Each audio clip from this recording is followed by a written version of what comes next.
Ladies and gentlemen, may I have your attention, please? Good evening. Let's get it started in here.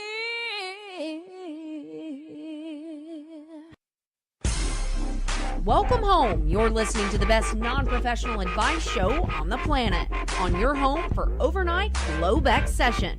This is the Stock, Jock, and Roll Show on daytradingradio.com.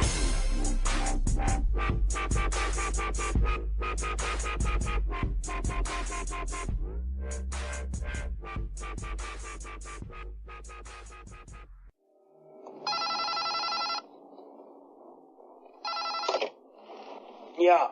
Money never sleeps, pal.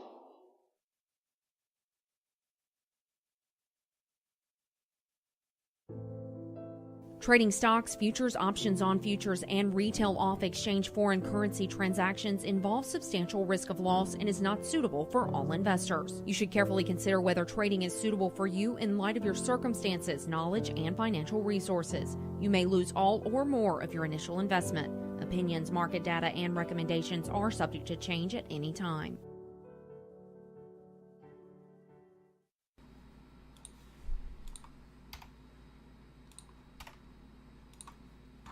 And good evening, everybody. This is the Stock, Jock, and Roll Show. Wednesday night, May 17th, 9 p.m. Eastern Time. And this is the 50th episode of the Stock, Jock, and Roll Show. That's right, 50 episodes. Hard to believe. We started back last September in 2013 and now have produced our 50th show as of tonight. So let's get started and bring Jeff in. Send him a little invite here.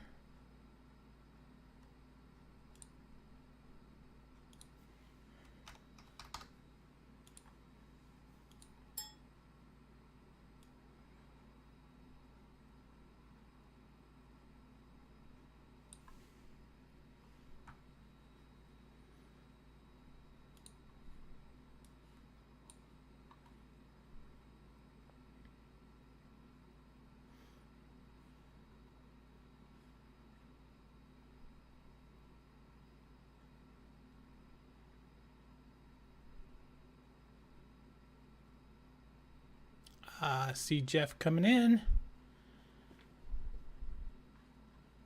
I see a picture.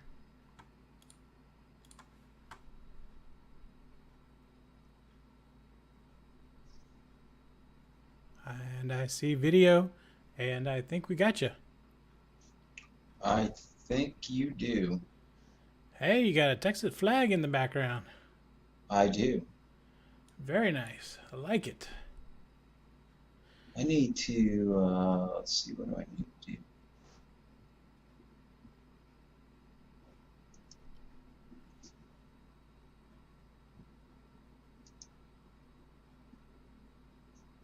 I need to figure out my, here we go.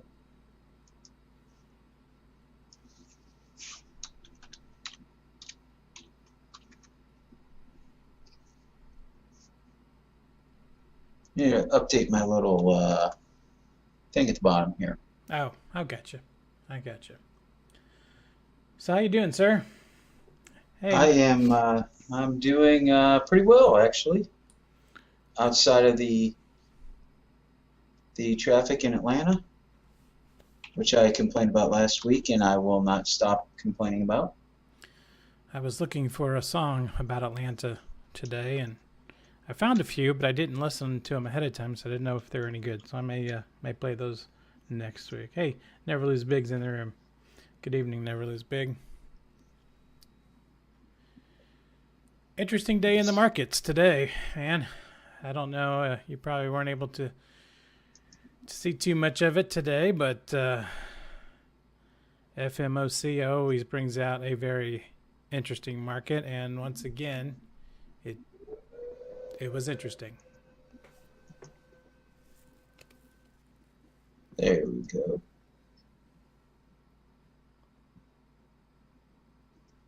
Yeah, I saw that Yellen's supposed to talk tomorrow, I guess, huh? No, she spoke today. She made That was today. well, she did speak today. You never know if they have any more Fed speakers on tomorrow, but I don't think so. I mean, they've been at the FOMC the last 2 days, and today they released their meeting minutes at 2 o'clock Eastern, and then she came on and spoke, and she's I tried to read a little bit about that. So is the dovishness with the interest rate issue seems to kind of be waning a little bit, I guess. well, Seems the assumption or presumption or whatever, however you want to call it, sounds like the anticipation is that the rates are going to start going up, huh? Yeah, I mean that's the anticipation. Her guidance basically was as expected. There wasn't any change on it. They reduced their monthly asset buying of their QE by $10 billion dollars, I believe. And That was expected. yeah, though, everything right? was pretty much as expected going into that. And I guess now they're setting expectations that the program to be wound completely down by their next meeting in October. So, yeah, I mean, they said everyone's expecting some interest rates to rise, but the when, she did keep saying that the when it's further out than we think, or, not really sure what I think most people think it's sometime in 2015 we'll see a interest rate tick up, but they're not saying when on that part yet. Meanwhile, the markets believe interest rates are eventually coming because the dollar has been rallying like crazy, and the bonds have been selling off since the island top reversal a couple weeks ago.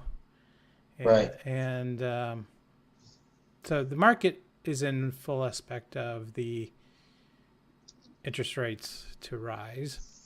We did have a CPI inflation figure today come out, and it was like the first time in several months that it was actually, I think it was negative, which was basically from the decline of the oil prices over the last month or so with the U.S. dollar rallying. Yeah, it looks like CPI versus last month was down like 0.2%. Yeah, that sounds right. They were expecting an unchanged report, and it was down, but I think it was the first decline since sometime early last year, and so that's, I guess, on the good side is, that is the good side, as the oil has been pricing has been coming down, which keeps money in your pocket and my pocket.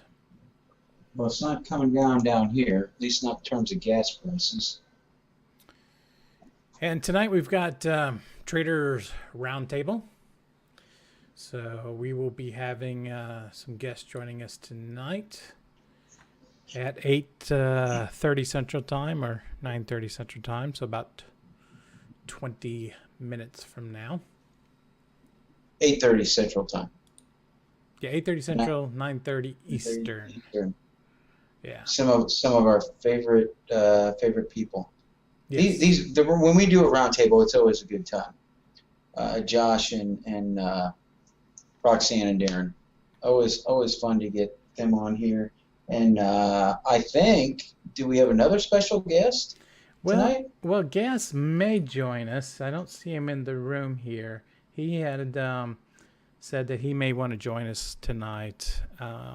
And earlier this morning he said he may, but he said don't necessarily count on him being here, but he may check in. If he checks in, he'll let us know.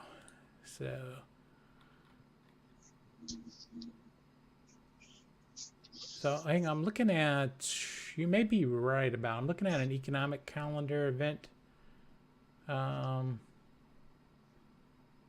That was for. Wait a minute, what is today? It's Wednesday, Thursday. Yeah, I do have on the economic calendar in here showing 8:45 a.m. Fed Chairman Yellen speaks. Yeah, that's what I had looked at also. Great, just what I saw that too. Just what I need with the bonds open still. We were pretty much all over it in the bond room today, and all things bond in the chat room. We were long at the open, got off about I think it was a 6-tick win, took that off and pretty much waited to FOMC, and after a little shakeout, it looked like the shorts were definitely going to take over, and we were leaning short in the room, and bonds got us a new low today. What else am I seeing here tomorrow? We've got some initial jobs claims tomorrow too. 8:30. Yeah. Eastern time. Yeah, that's what I was looking at too. Philly Fed at 10. Consumer confidence at 9:45. Man, it just seems like it never stops. Didn't we just have jobless claims last week or something?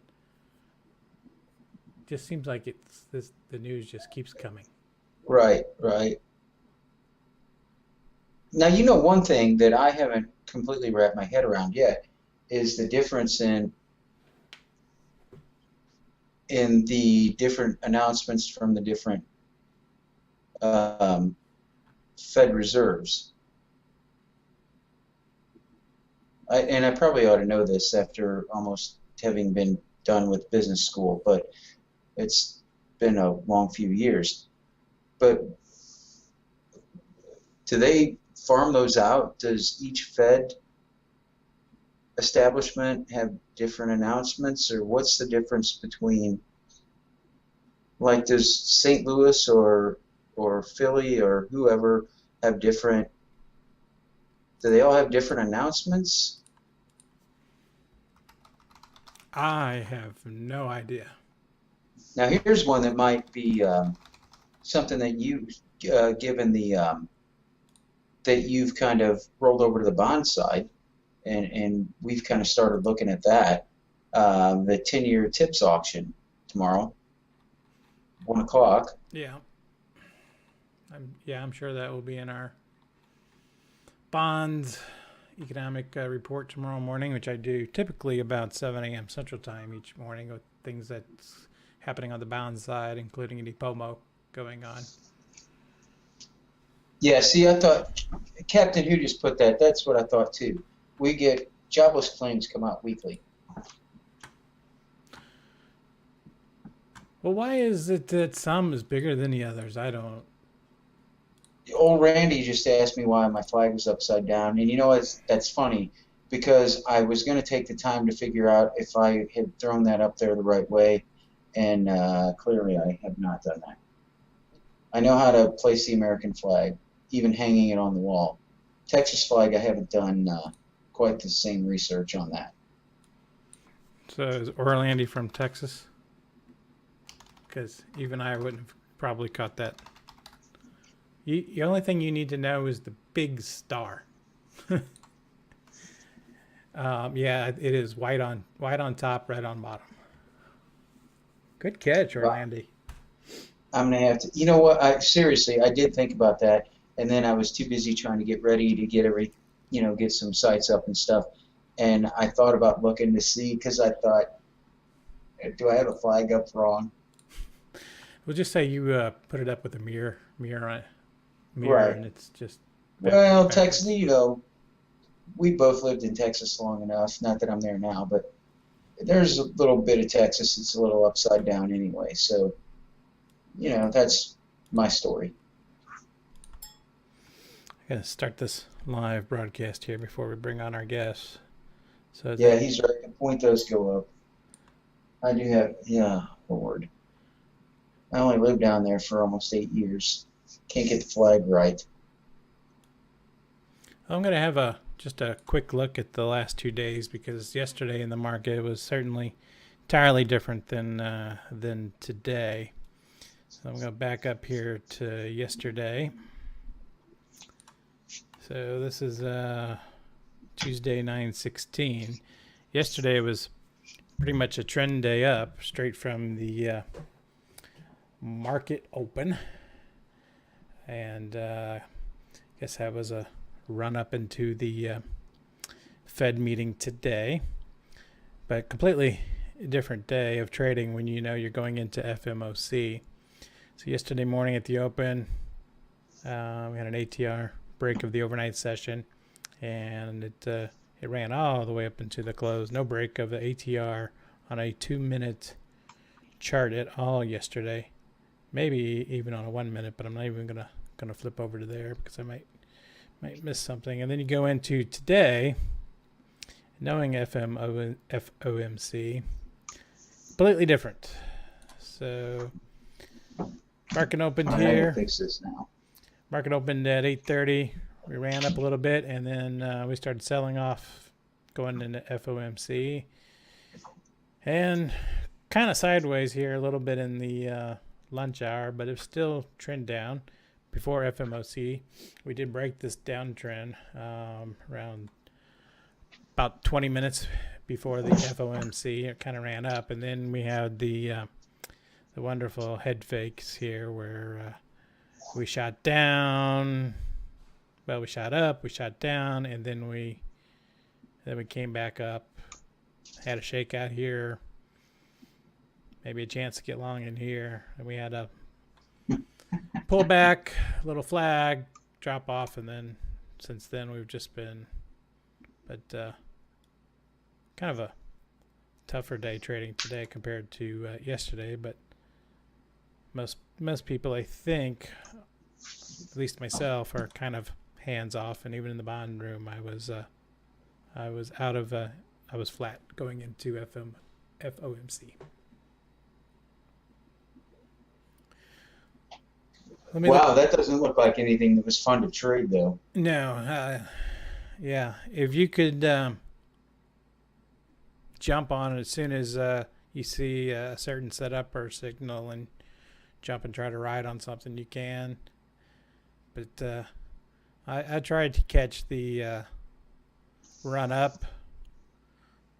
Got a couple ticks, I think, out of NQ, and then toward the end of the day, I got like a tick or two out of TF, but it's just tough on those. But some people probably were able to catch it.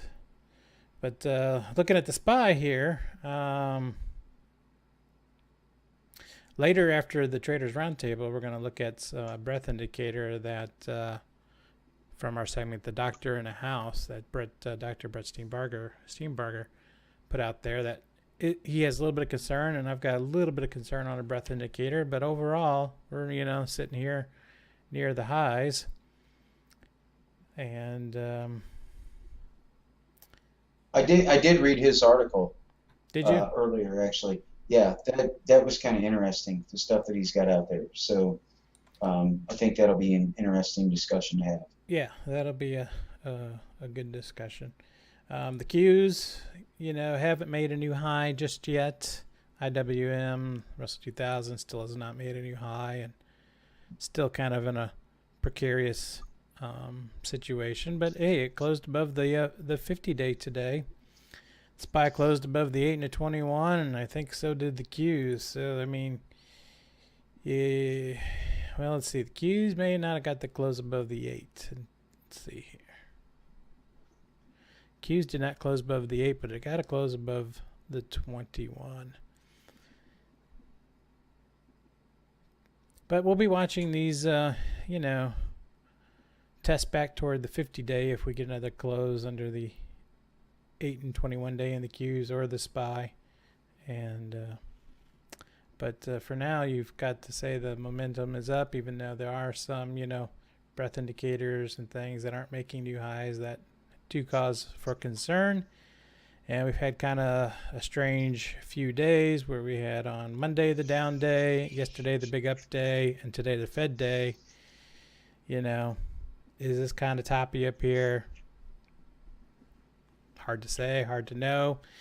The bias is still up until otherwise proven guilty. The dollar, new highs today. It's been wallowing. I just need to come up with a new word because that one I cannot pronounce correctly. Wallowing? Yeah. The dollar has been in a nice trend since middle of summer. Gold's been in a nice downtrend. Remember someone talking about Nugget last week, but still didn't get any buy signals on the old Nugget. The crazy thing, the airlines, transportation, still holding up quite well. New highs again today. Gap up.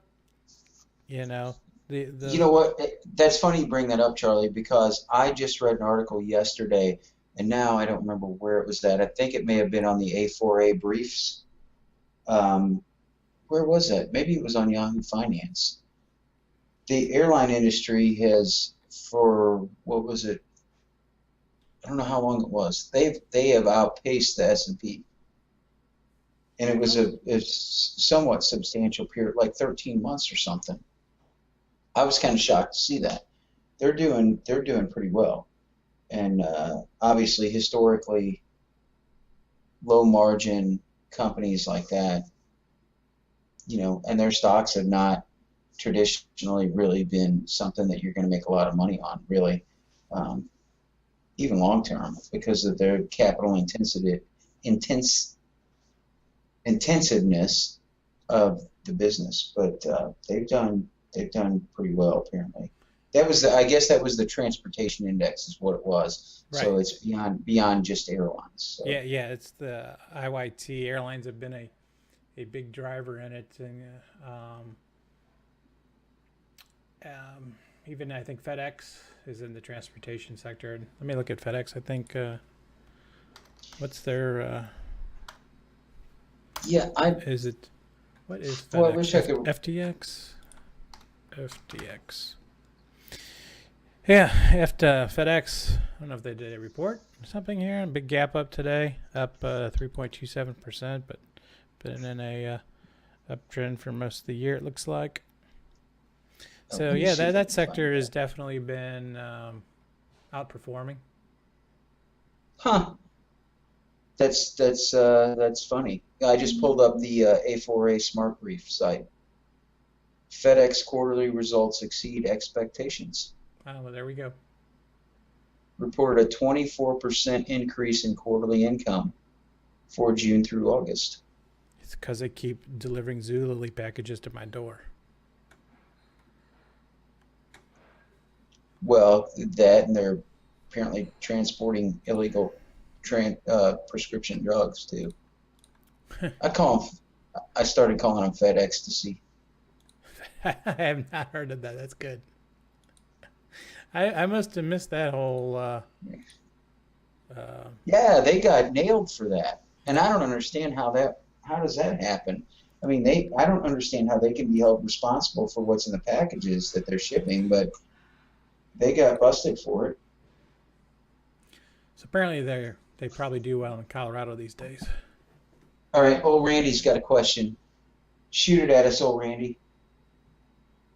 I don't know if I'll have an answer, but I can probably make one up.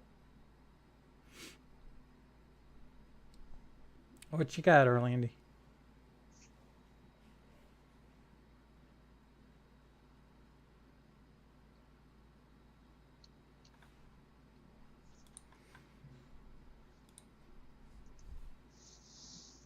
Well, if he sends us this question in the room, I did want to make a quick note here on the dollar.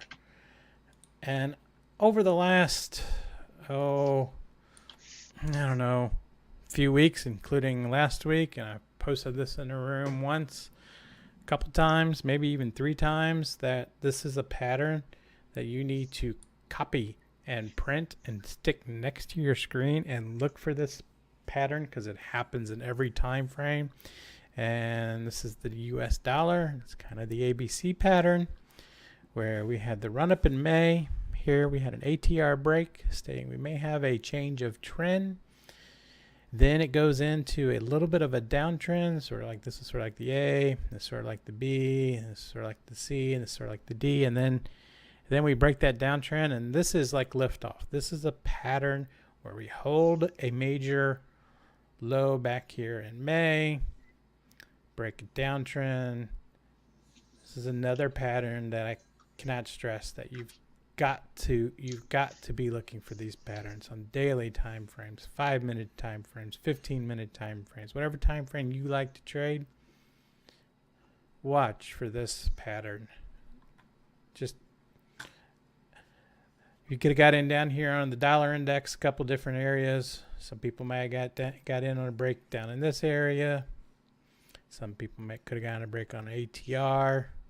Some people wait for after a break in ATR when we come back for a break of a new 50-day moving average, which would have been right about here when this downtrend broke. But this pattern right here, watch for it. This is a great play off of this particular pattern. So what you were talking last week too about, was this where you were talking like in this pattern with, what were we talking about last week when you brought up the red dog reversal? It was it was the same type of pattern. It was sort of like the pattern we had yesterday. And this is going back to just a 2-minute chart to yesterday. Which day was it, or which stock was it in? Maybe it was in Q, I think, yesterday. All right, so we got to pay attention to the time here. Did we get our question?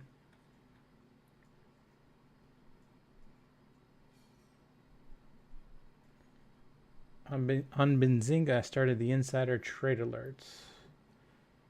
Have you ever, let's see, if a bottle, oh, that's never lose big. Have you ever traded off those alerts? They're most purchased by officers. I get probably 15 a day. Insider trades alerts. No, I don't think I've ever really played off of insider buys on stocks or alerts. Maybe if Carl Icahn is an insider playing, maybe.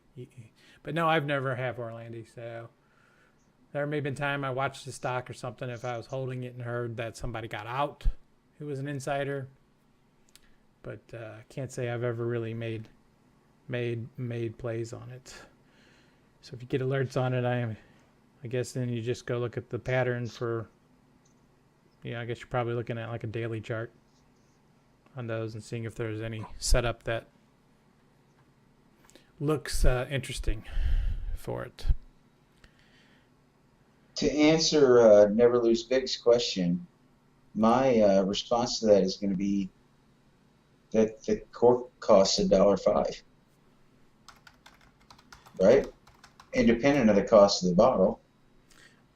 I did get a message from Darren. He will be on the round table, but I don't think he's feeling well. So he said he won't be on camera because he looks super sick. Well, I do too pretty much every week, but tell him to suck it up. He's probably under the weather because you whipped him in fantasy football this week. I did not whip him in fantasy football. My fantasy. Did he end up beating you? Yes, he ended up killing me, even with Rice on the bench. I think my fantasy team signed a non-compete clause at the start of the season and forgot to tell me about it because they did not compete at all. I'll refrain from making a Ray Rice comment about you getting beaten. Is that a Ray Rice comment? Yes, it is. Well, it's apparently going around.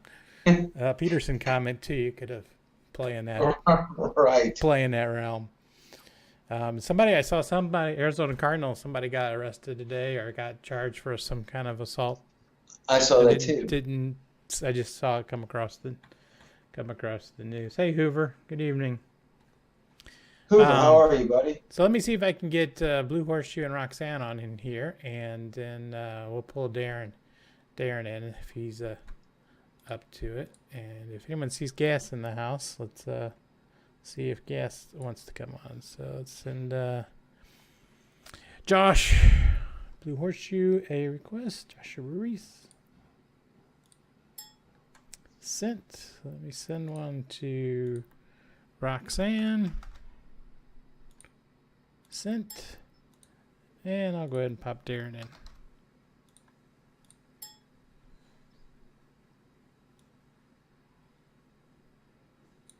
See if we...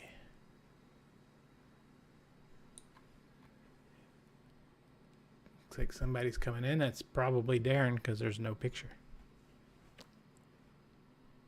Yeah, that's fine. Jonathan Dwyer.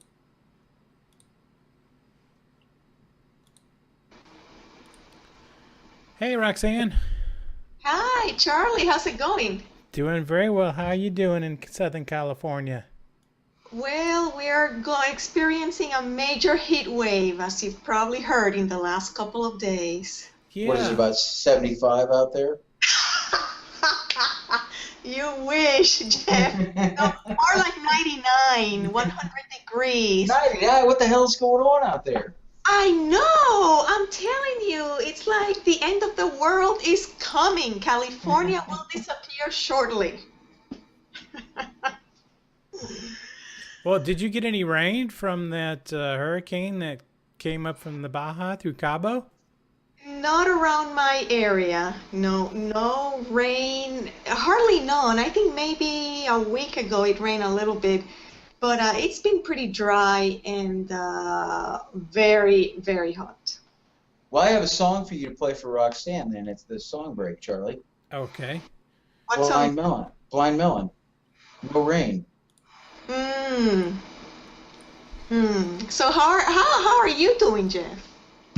I'm doing well. If I could get through the traffic and figure out where I'm going down here in Atlanta. Holy Christmas.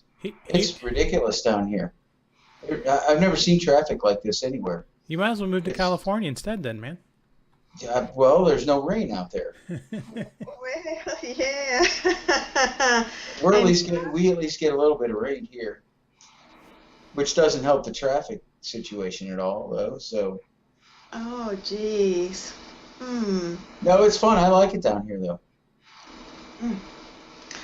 Well, that's good. So Roxanne, are you gonna upgrade your iPhone? No, I'm gonna pass on the iPhone 6, and I'm not about to download that latest iOS 8. iOS 8. No, I'm gonna pass on it because I've got a 4S, and I just posted on Facebook that that latest software upgrade really is not going to benefit the 4S owners a whole lot. Ah, okay. Yeah, it's not, the chip that my phone has is not as quick as the one on the iPhone 6, and also screen size.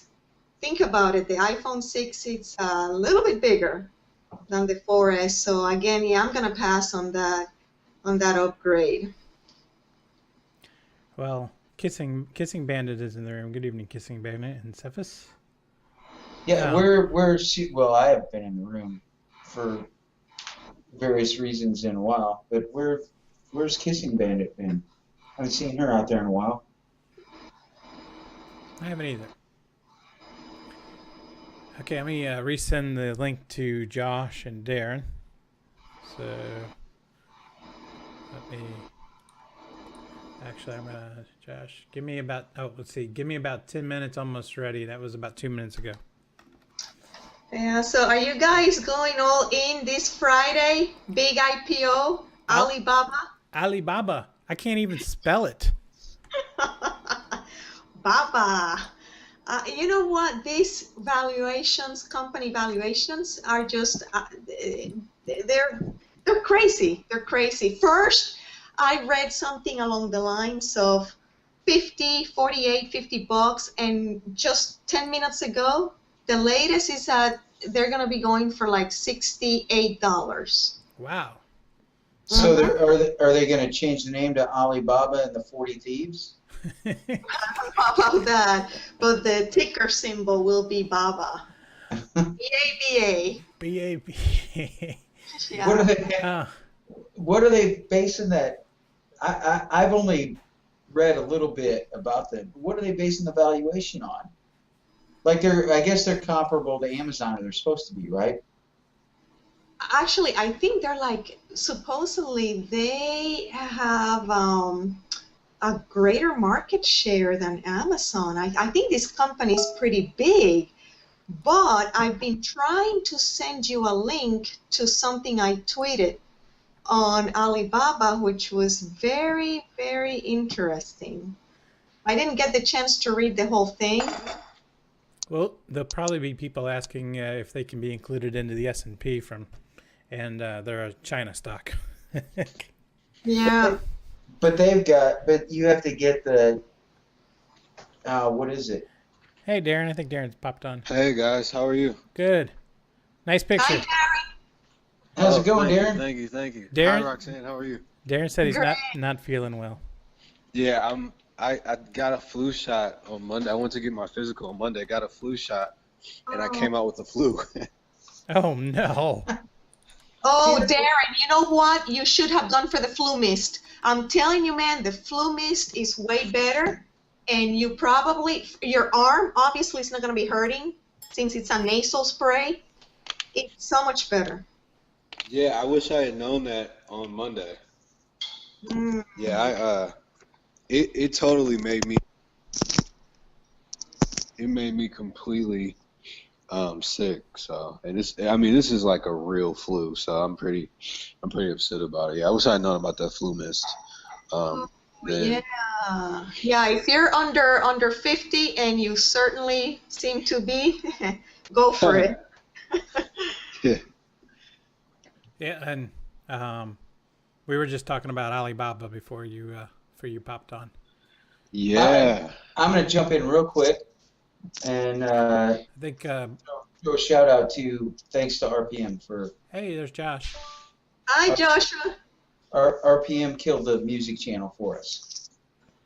I guess it was going in the background. So Roxanne, I like your hair. It looks nice. Josh is muted. Oh, thank you. Thank you so much. Yeah, just a new style. I'm sending Josh a quick note. You're muted, Josh, just in case you didn't know.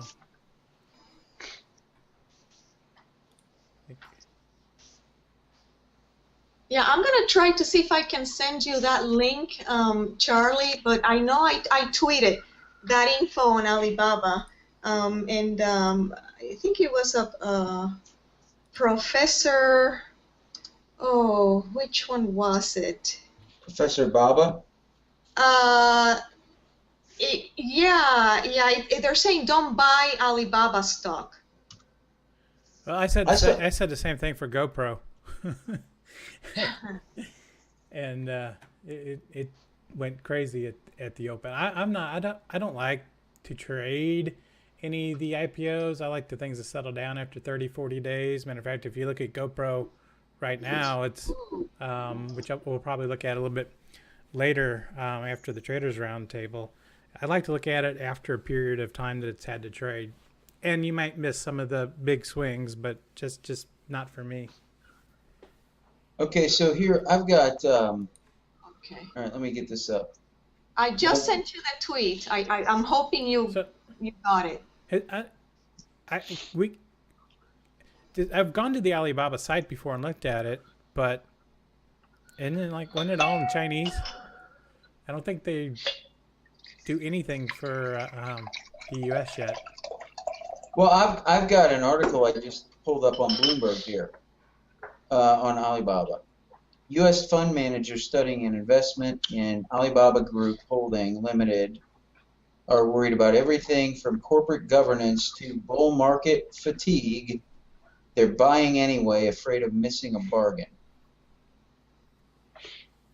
Yeah, I mean, the whole low interest rate environment has fueled a stock market boom, which is fueling this IPO mania. So Right. This is. I mean, you know, guys, I was thinking I think we're witnessing something that is truly historical. You know, this market, I know we said it like even last time we were on the show, but I mean, this market is crazy resilient. Right.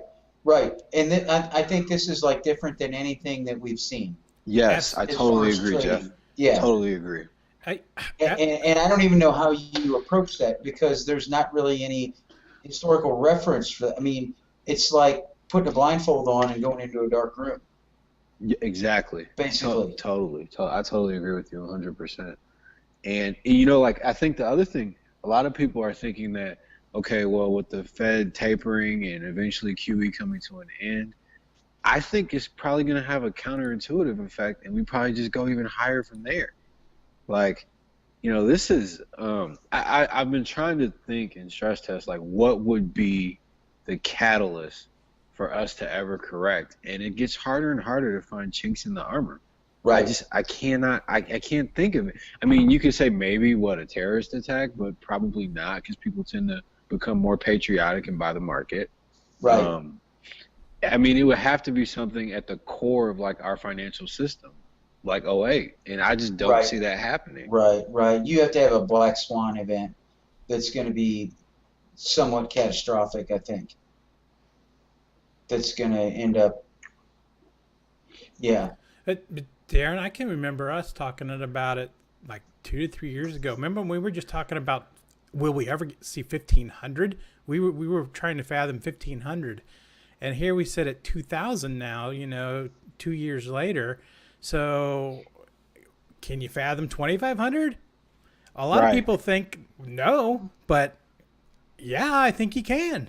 But nobody thought we were going to see 2,000 either. Yeah. And when we were on the show back in, when we had one of the round tables back, like shortly, it was like the end of the last summer, and we did a round table. And Josh was on there, and I agreed with him, and I think everybody pretty much did. But he said he envisioned 2,000.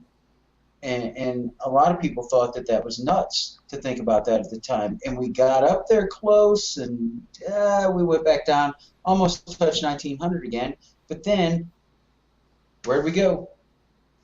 We went right back up. So I don't know. Well, and then, you know, just something, Charlie, I know you pay attention to the ES futures or whatever, but, you know, like on these rolls, man, you're getting a positive roll because the dividends on the individual components are higher than interest rates. So, I mean, like, and that's not normal, you know, on the ES. Right. And then the other thing is a lot of these companies are buying back their own stock. Right. So there's less float out there. So I mean that tends to push prices higher. It's so crazy. And then, you know, Jeff, the other thing, we look at these tech companies as saying, well, okay, you know, that could possibly be the crack in the market. Well, not when I look at the fundamentals, because they're making money. They have revenue. And balance sheet, and tremendous balance sheets. Right. Exactly. So, you know, it's not like 1999. No, it doesn't seem to be as bubblish with a lot of this stuff. I mean, there seems to be some substance behind a lot of it, and I guess we'll see. But it doesn't seem like we're going to see a correction. I don't think we're going to see a correction anytime soon. I don't know where the top is. Right. I mean, there's no way to figure that out. I heard on CNBC a couple of analysts were mentioning that a correction was due, but I don't know. I'm not so sure. I'll tell you what I'm sure of. Come this Friday, there's going to be a lot of people that are going to become very rich. You'll see. You'll see. Because those shares are going to be flying.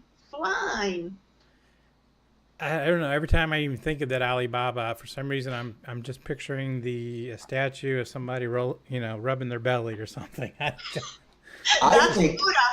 know, but that's what I think when I hear Alibaba for some reason. I think of a Disney movie with somebody on a flying carpet. Yeah. Yeah, I do too. Yeah, same thing. But it's just with the hat on and. Yeah, I mean that's kind of a weird name for a Chinese company, isn't it? I thought that too. It is. It's kind of strange, but I think again these valuations are kind of crazy, and frankly, $68 a share. I don't know. It's too high for me.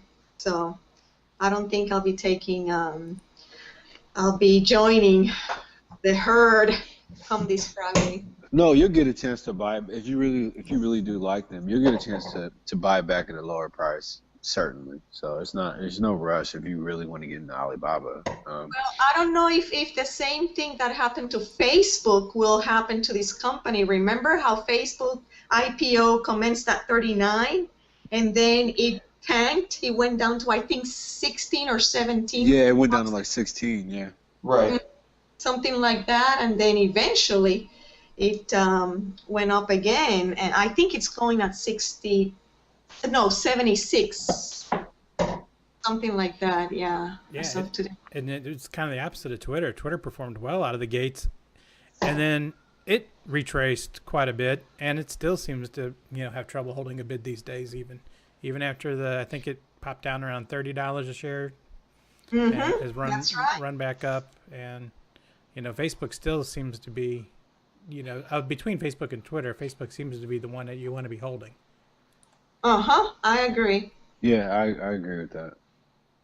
Yeah. But I'm curious as to where, because I'm familiar with the whole Alibaba thing, but I don't know where they're deriving their valuation from. Like what is their?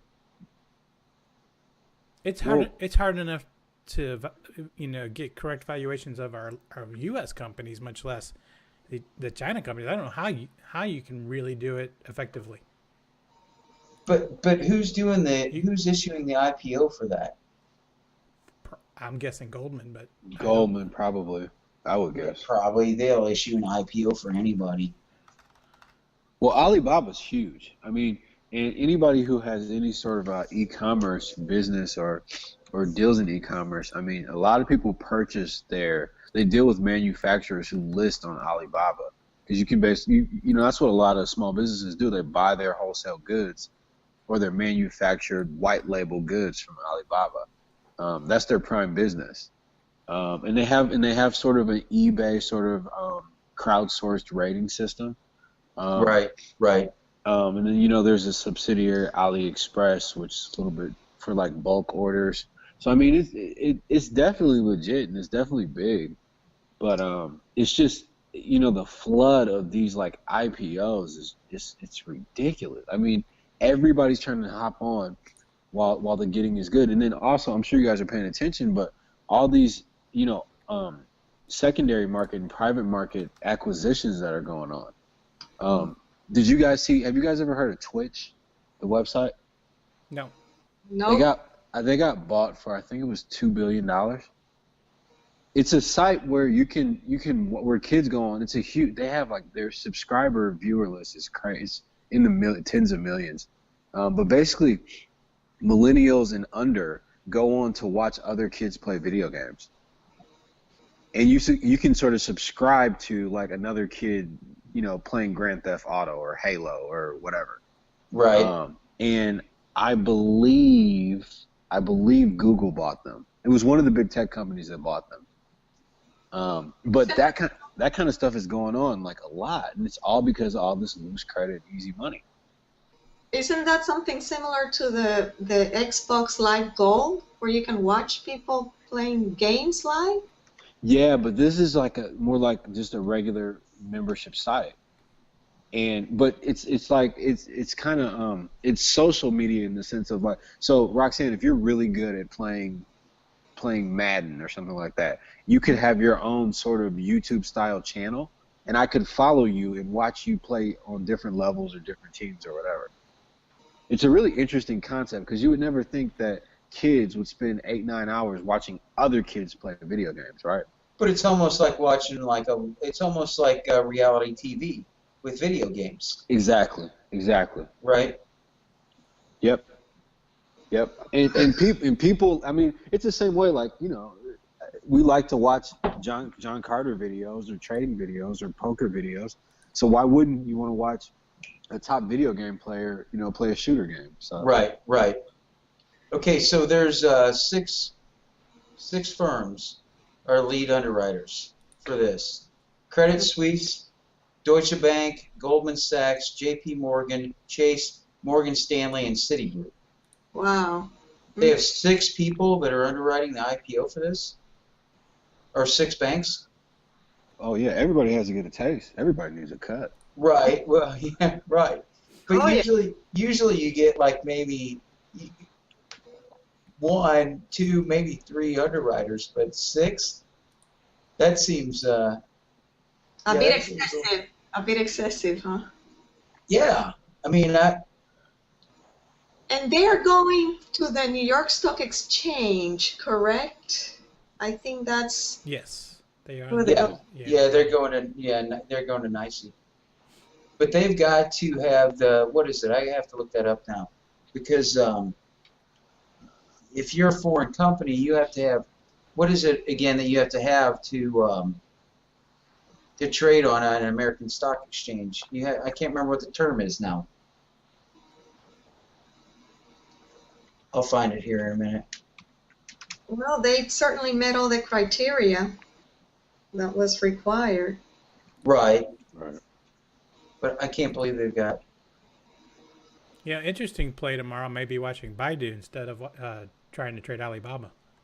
Yep. Yep. An ADR, you've got to have an ADR to be a foreign company to trade on the American exchange, or at least on NYSE. Now, I'm assuming, obviously, they have that, or they got that. But, wow, that's pretty amazing. So the options on Alibaba are supposed to open up on the 29th, tentatively. They should be listed on the 29th. That's what it's saying on the internet anyway. And So, that's about a typical time frame, isn't it? Almost like a week and a half, 2 weeks. Yep, like 2 weeks. Yep.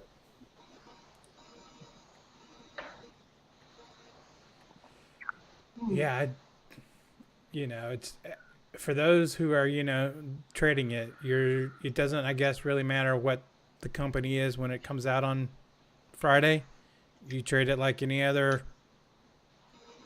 stock based on price and whatever setups or time frames you're looking for.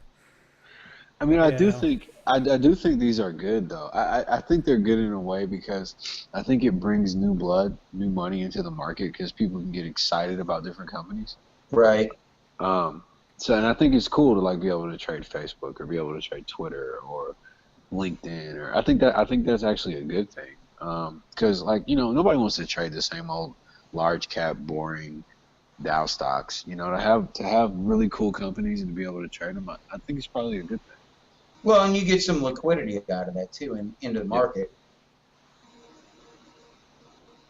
Here's the. Oh wow! So Hong Kong Stock Exchange turned down they turned them down to be listed on the Hong Kong Exchange. I see Josh in there. Hey, Josh, did you fix your mute problem? No, he didn't. Yeah. Oh, I cannot hear him. Can you guys hear him? No. No, I can't hear it. Now I can see him. So speaking of that, did you guys notice that the Tesla stock took a little bit of a dive, and I don't know what happened. Yeah, you're shorted. That's why you don't like it. I wouldn't short Tesla still. Charlie, I'm the same way. I wouldn't short it either. I just read that they. No, I wouldn't either. I wouldn't short it either, but I just read they landed a major contract with, was it Nevada? It's Nevada, and for anybody who's watching who's hardcore libertarian free market, they should be really concerned about that deal. That was like the craziest partnership between a private company and a municipality that I've ever seen. Like when you read the details of the deal, it's scary. Like they did everything but give Tesla cash money. Like it's crazy. I mean, and it could be a good thing. It could bring jobs, but it just made me uncomfortable. Like seeing that sort of corporate welfare, like to that extent. Okay, I'm kind of curious, Darren. Like, what made you raise, what raised your eyebrows? Like it was like 100. The whole package was worth over $1 billion. Well, first of all, Elon Musk is very clever, and he basically created this bidding war between several states, right? So Texas was included, Nevada, California, I think. California, right? And there was this bidding war, and so basically everybody was lining up to try to, put together a goodie package to incentivize Tesla to open up a plant in their state. And Nevada ended up winning, but when they broke down to the logistics of the deal, it was like 193 million in basically like just a tax credit in the form of cash, not paying. I forgot how long. There's no tax for like a long period of time. Yeah, 5 years or something. I mean, just stuff that kind of makes you cringe. Like really, is this where we're going with capitalism now? Like it just, I mean, I understand, like it brings jobs to the state and it's a partnership and it may work out, but just the appearance of it kind of made me uncomfortable. Yeah, that looks a little fishy. Plus, when did California have electricity to spare? Yeah. Yeah, exactly. How are they getting in on this? And speaking of that, that's one of the incentives about buying electric cars, especially in California, which is one of the states that has been spearheading this electric car bonanza, and just the other day I was reading, if you buy a Nissan Leaf or this Kia Soul, the latest Kia Soul EV, which I think it's going to be their gem car, actually, check this out, for 2 entire years, you will receive free charges. For 2 full years, so you're driving a car free of charge. You're going to sell 2 Leafs out there and have rolling blackouts for a year. Yeah, that's crazy.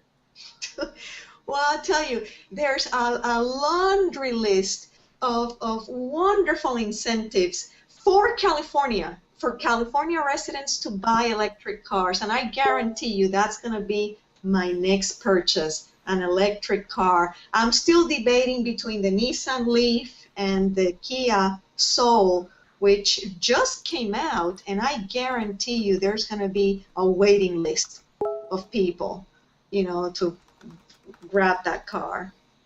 You're going to need a long extension cord. Why? What do you mean? To plug it in. Yeah, no, there's a whole bunch. Do you just charge it at home? Like, how does that work? No. There's a whole bunch of public charging stations. And if you work, actually, many employers have areas where you can just leave your car charging for X number of hours. But here's the beauty of this particular car, the Kia Soul. It's got a supercharger. In 30 minutes, you can charge up to 80% of the battery. 30 minutes. Wow. I'm telling you, they're going places with that little car, and with the California federal tax rebate, they're going to knock off $7,500. So you're buying a brand new electric car for under $30K. Wow. You get to drive it free of charge 2 full years. Okay, you get to drive on the hub lane. The carpool lane? Yeah, you don't have to put like a crash test dummy in there to make it legitimate or something? You can drive in there by yourself? Yes, baby. I thought you had to have another person in there. You know what the next thing is going to be is, how they have the remote charging things for the cell phones? Why can't they do that? Who's going to develop that? Probably Elon Musk for a car. Probably Elon Musk. You got it. But here's the thing. You don't even have to plug it in. You put like a cell phone case or something on the hood. Guys, speaking of cars, I wanted to ask you guys speaking of cars and tech companies and IPOs. Did you guys know people actually make decent money driving for Uber? Yes, I read about that. That's crazy. Yeah, I read about it too, Roxanne. I didn't even realize that. Like that's crazy. I didn't think about that. But Was isn't it that? I thought, Charlie, wasn't that something that you had been looking at? Um, No. well, Or yeah, was it no, Uber? What's the no, other one that got banned in a couple of places? no. I've been There's Lyft and Uber. I've been following Uber quite a bit. I'm trying to get Josh back here on and I'm having a problem. But no, I've followed Uber quite a bit, and they were hiring here in Dallas quite a bit, and they promised if you purchase the car that they want you to drive, I can't remember what the type of car, it's an Uber X car or something, you would probably make upwards to 50 to 60,000 in the first year. Driving the Uber. Now they've run in some issues everywhere, and Dallas was some issues with the airport, and originally with downtown Dallas. I think downtown Dallas is rectified, but even in other areas of the country, they're still running into some issues with it. But I think if you got in Uber into a area that was new, that had a lot of traffic, you could do quite well in it. Like if you tried to enter the Dallas market now, I think it may be tough to come up with that type of income. But if you can catch a hold of them early in a certain city that they're launching, you might do okay for a while. Are you talking about the drivers, the drivers hired by the company to drive people around? They are paid by the company, working through the company. Right. They're not hired from them, but they're paid through the company. If you do your interactions on the company app or whatever, you interact with the company then pays the driver. I've used them a couple times and worked out really well for me. Matter of fact, better than any taxi cab service I ever got. People love Uber. I've never used it, but people who've used it say it's so awesome, and you get to deal with like normal people, and it's way better than any taxi service. Right. But wasn't there another one? What was it? Pass or something? Lyft. Lyft. That's what it is. Yeah. But they've got I think in Missouri, I think that they shut them down, or in St. Louis or something. Do you remember what the deal was with that, Charlie? I think they've shut them and Uber out completely in St. Louis. Yeah, that's right. You know who wants them gone is these taxi unions. Right, exactly. Yeah, because they're taking business from them. Oh, a ton of business. Right. But I mean, the business model, I think it's a good business model. I think it works, just like the Airbnb that you've used, Charlie. Right? You used Airbnb, and where was it that you went and you were able to use that, and they gave you like a DVD? That was in Salt Lake. I was up in Tahoe. All these tech companies. What's Airbnb? What do they do? Oh my goodness, we got to get you out, Darren. Airbnb is essentially a website for hosting. It's basically a hotel service. Matter of fact, they will be a big IPO here. I thought they were going to be toward the end of the year this year. Not certain they're going to make it out, but their market cap right now is like bigger than Hyatt and Hotel put together. Airbnb. Are you serious? Airbnb.com. That is impressive. Yeah. And I use them. I've used them many times. I've used them in the Caymans. I've used them in Hawaii. I've used them in Tahoe region. And so, Charlie, do you prefer to use them over, like, let's say the Hilton or the Grand Hyatt or whatever? In the times I've used them, they have been much better. And you can get very unique places too. When you go to a Hyatt, you know what you're going to get, this box room, and you know what you're going to get out of it. But it's cookie cutter, basically. Yeah, when you go to an Airbnb, you've got a lot of choices. Like if I wanted to rent a sailboat in Fort Lauderdale for a weekend and live in it, even if I don't want to drive the sailboat, if I just, what's it like to live in a sailboat for a weekend or some sort of yacht boat, you can do it on Airbnb. Or if I want to live, like do a tree house or something, there's all kinds. There's just, if you go to Airbnb.com, it's an amazing site. And matter of fact, I've taken pictures of one of my rooms in the house and plan to list it because I hope when I move to Florida next year, I'm going to dedicate a room to basically try to make some money off of the room, and Airbnb will be one of the places that I will put it out there for listing. But do they do a good job of like thoroughly vetting these places, like yes, cleanliness and yes, you will get reviews, and like I've even developed some relationships with some of the people I've stayed at, like the lady in the Caymans, and I've given her a review, so you see the reviews on the site, and so yeah, they're vetted. Now I wouldn't select anybody who doesn't have any reviews to stay with. But if they've got at least 5 to 10 reviews, and they're all pretty good, and you can even call the person if you like if you want to get more comfortable with them. But they'll even pick you up at the airport and shuttle service and all kinds of things. Isn't it amazing, like what you can do in the private market with all this technology? It's incredible. But I think that this is kind of structurally the issue we're running into in terms of employment. Like, because if you think about what Yellen said today, she was just crazy obsessed with like 100% employment, and with companies like Airbnb, like what you just described, or like Uber, like the fact of the matter is that the technology that supports sort of the freelance entrepreneurial person is kind of like the new workforce, right?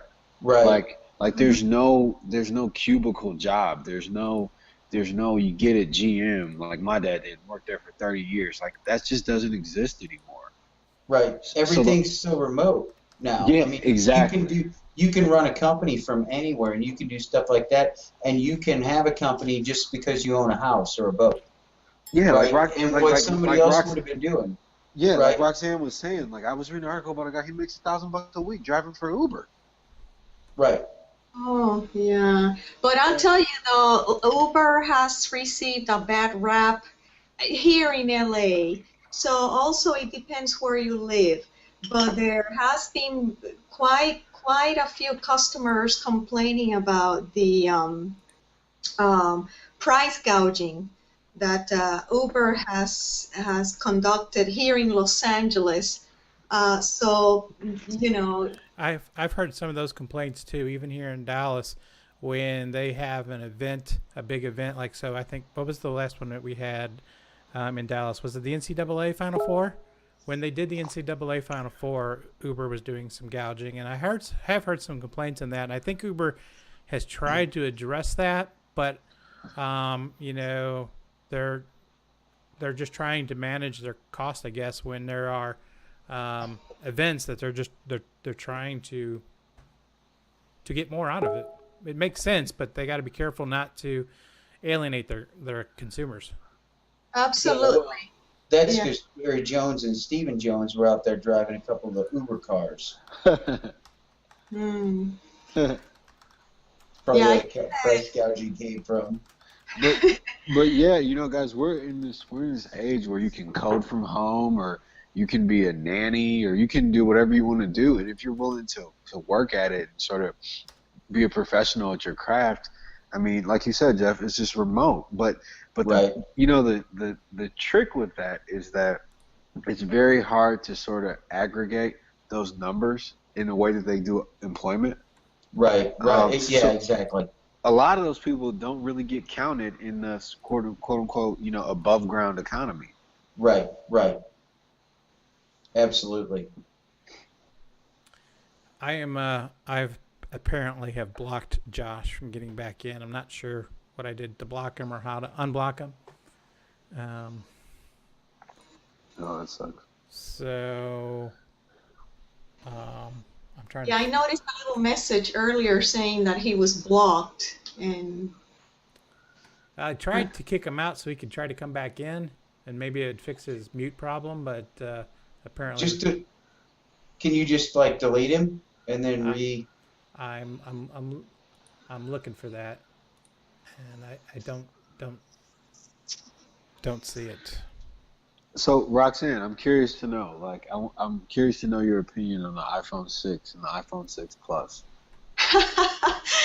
I'm not thrilled with the iPhone 6. I mean, I like the fact that it has a bigger screen, faster chip.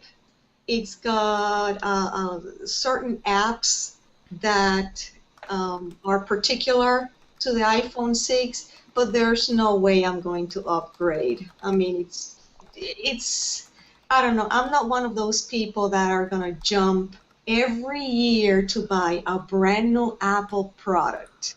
No, I'm happy with my 4S and I'm going to keep it. Don't you feel like they gave the critics what they wanted, which is a larger screen?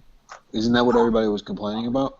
Absolutely, absolutely. And just the other day, I read this article saying that they surpassed, I don't know how many million. A lot of people have placed orders for the iPhone 6. Yeah, it broke records in the pre-orders. Yeah. There we go. Yeah, it broke the records on the pre-orders. But same thing has happened in the past. You know, every time Apple comes with a new product, it's a cult. There's a lot of people out there that will cough up X amount of money to get the new whatever Apple comes out with. Same thing with the iWatch. Did you see the specs for the iWatch? Yeah, I wasn't impressed with the iWatch at all.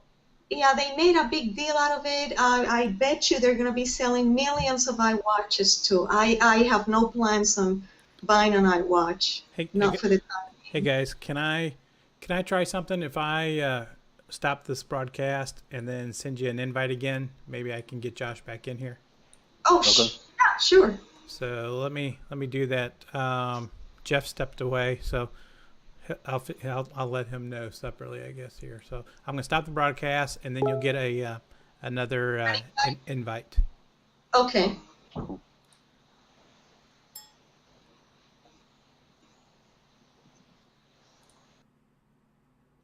All right, so I'm going to start a new Google Hangout here and see if we can get Josh back on. I apologize. I did something that got him out.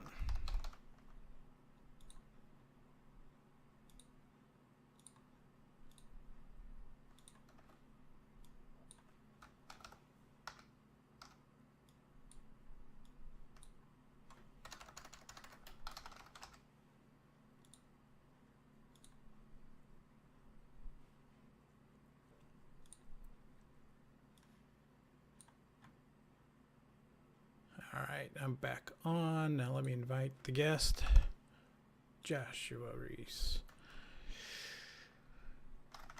Darren, Jeff, Roxanne,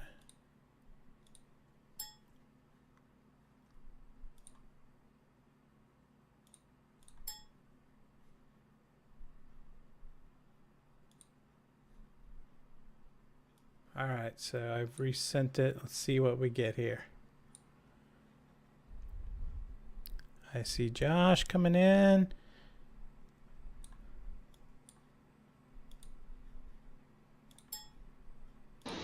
All right, we are back. Okay. All right. Josh. Hey, hey, we got Josh back.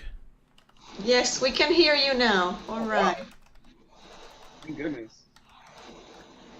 I apparently blocked you somehow. All right, man. We're just waiting for Darren and Jeff to come back.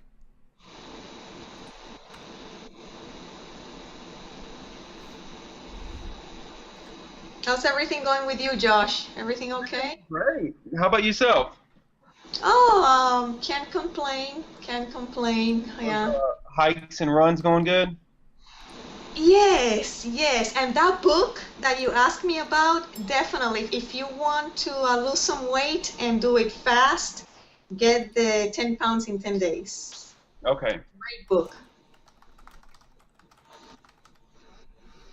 So we were talking, Josh, about the iPhone 6. As when I stopped the broadcast with everybody, and a little bit about the iWatch. some interesting conversation was going on, but I couldn't take part in anything. I didn't know for the longest that I wasn't even able to talk. But Jeff made a comment about me being one of the first ones to say that I think we were going to get to 2,000. I posted. This is going to sound crazy, but I posted a chart on Twitter the other day, showing I think that we're eventually going to get to about 3,200, which is a long ways away. But I mean, I think we'll probably have a move back first, but I think we get there in time. Do you think we'll see a correction in the next couple of months? Before 3,200, yeah. Oh, there he is. Did you say? How you doing, Josh? Did you say 3,200? Good, man. 3,200, yeah. What is that for S&P? Yeah. Hey, man, I'm not going to doubt you. You called like 2,000 6 weeks ago or 2 months ago, and it took a little while, but it got there. I got to go write this down. It may happen. There's no time frame. I'm just saying that eventually I think we get there, and I do think that we'll have a move down first. I would love to see us kind of back test that longer-term breakout area. But yeah, 3,200. So I think. Is your 3,200 some sort of measured move off of something? Yeah, a couple actually. Wow, I'm not sure I've heard 3,200. I think I've heard somebody say 4,000, but wow. Yeah, 3,000, 3,200, somewhere on there. Well, 4,000 is too high. Wouldn't we all be happy with that? I'll find it and retweet it. Maybe. I think I would. I almost think I'd be on board with that. I guess my time frame is just not that far off. I'm getting too old. Hey, so I got a question. I got a question for you. There's guys. Darren. I just happen to be looking at some things. Hey, so I got a question for you guys. So, what do you guys make of this parabolically strong dollar versus the rising equity market? Because like we already talked about, like stocks are extremely strong, IPO market is healthy, interest rates are still low, but you have the dollar just shooting through the roof right now against other currencies and just by itself. And at some point, I mean, that's got to affect the future forecast for individual equities. Everybody's global now. But where do you get where does the trade balance come in with that, right? Right, exactly. Well, I think eventually we're going to look back and say, oh, okay, now it makes sense. But I'm also sending another invite out to someone that's new. hindsight is 20/20. I mean, Jeff, you think you can have the dollar continue to just rally through the roof and stocks go up to 2,500? Well, here's the point. As long as the dollar, I don't know. let the dollar keep rallying, and like the commodities and things keep staying in check. Especially gas keeps coming down, which helps keeps money in our pocket. If they don't raise the interest rates very fast at all, I think a rallying dollar's not going to hurt too much right now. Yeah, It but gotten so beat up over the last 4 or 5 years with QE that as long as they keep interest rates in check and we don't get an inflation issue, I think it's going to be fine.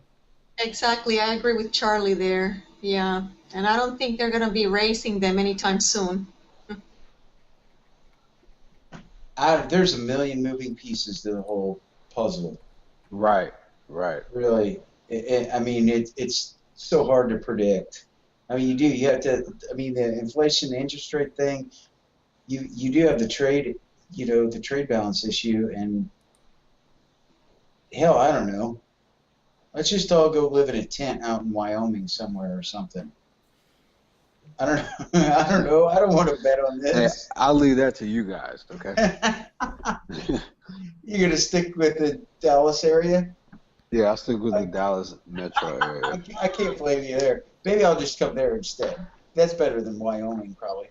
Yeah, that didn't sound like a fun trip for me personally. Better than my Wyoming, yeah, that's for sure. I've been to Wyoming. It's Yeah, ain't much there. No, just white people and bears. Especially during the winter time. Yeah. There's nothing in Wyoming but white people. Bears. That's great. I haven't been to Wyoming, but I bet you Darren's spot on. Oh, that's great. Yeah, I don't know. I mean, I really don't know.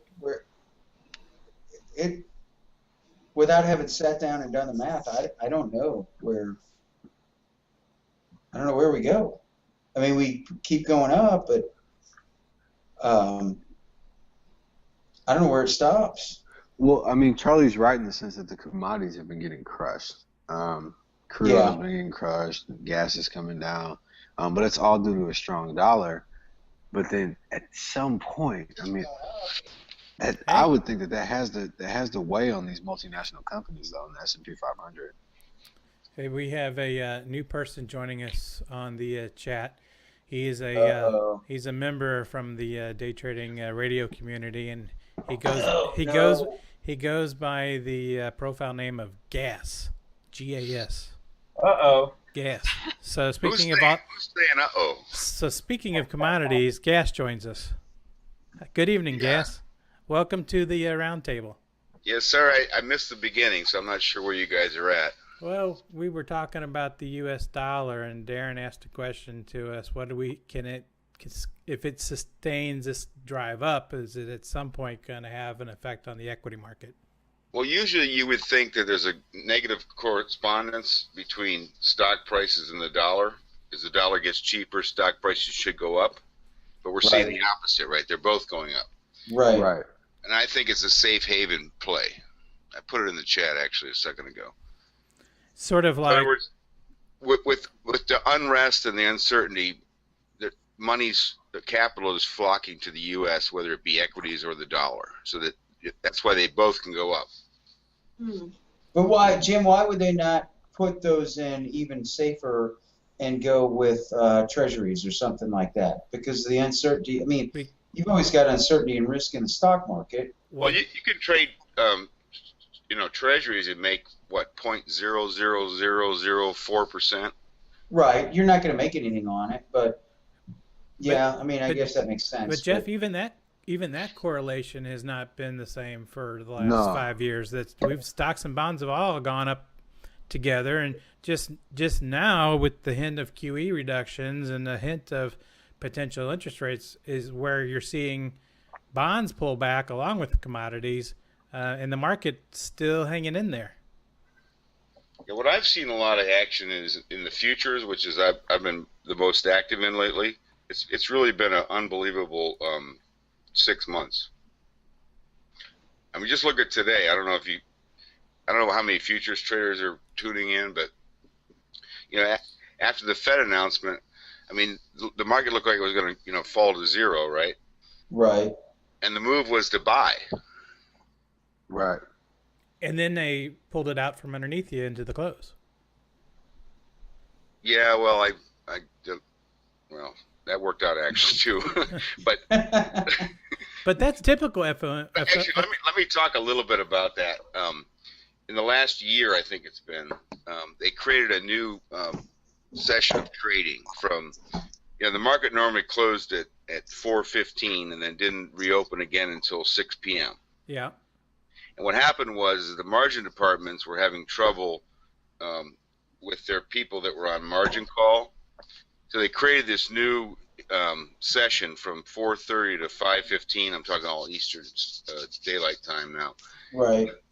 Basically, I have a strategy where I think if the bears are trapped or the bulls are trapped, I'll assume that during that little mini session, if you will, the margin department is going to come in and they're going to have to close out certain clients, and that tends to be some fuel for the fire. And that worked today.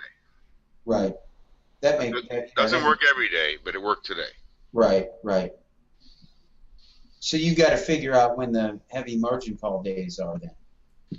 Well, what you have to do, what you have to see is a big reversal day, and we had it today. I mean, the only thing that was a little bit working against me was that not only did we have a big reversal day, but we actually made a new high, and then we backed off some. So it wasn't as strong as it could be, but it actually saved my, you know what? I had a long going into the close. So what are your thoughts going forward for the S&P E-minis? Are you seeing 2200, 2100? Do you think we retrace back to maybe the 1950s? I mean, what are you looking for in the next 30, 60 days? I just personally, I trade more 1 and 5 minute charts. Okay. I know it seems silly, but what I try and do is I'm kind of a Las Vegas East gambler. You know, they call,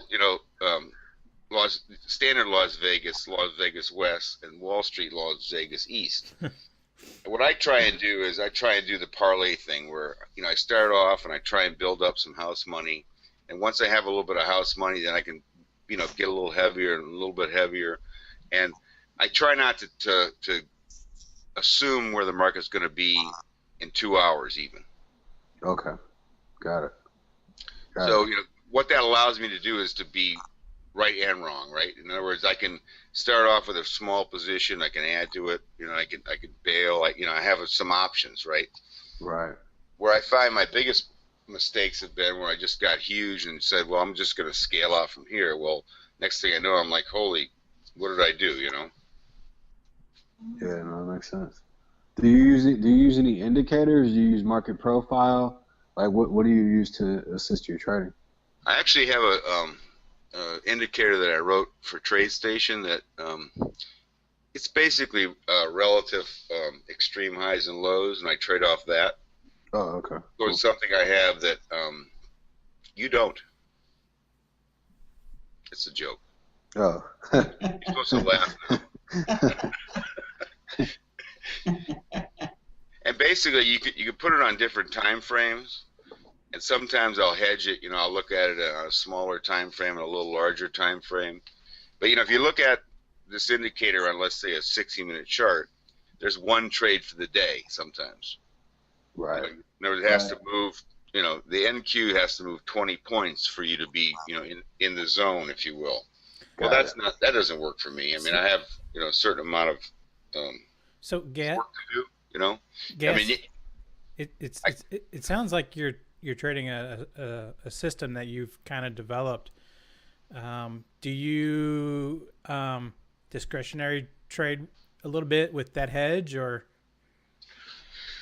Well, sometimes I just have to bury my emotions and hold my nose, which has worked out in certain ways. I mean, without talking actual numbers, I mean, I've actually I had to look it up because I know what quadruple means, but I didn't know what multiplying by 5 meant.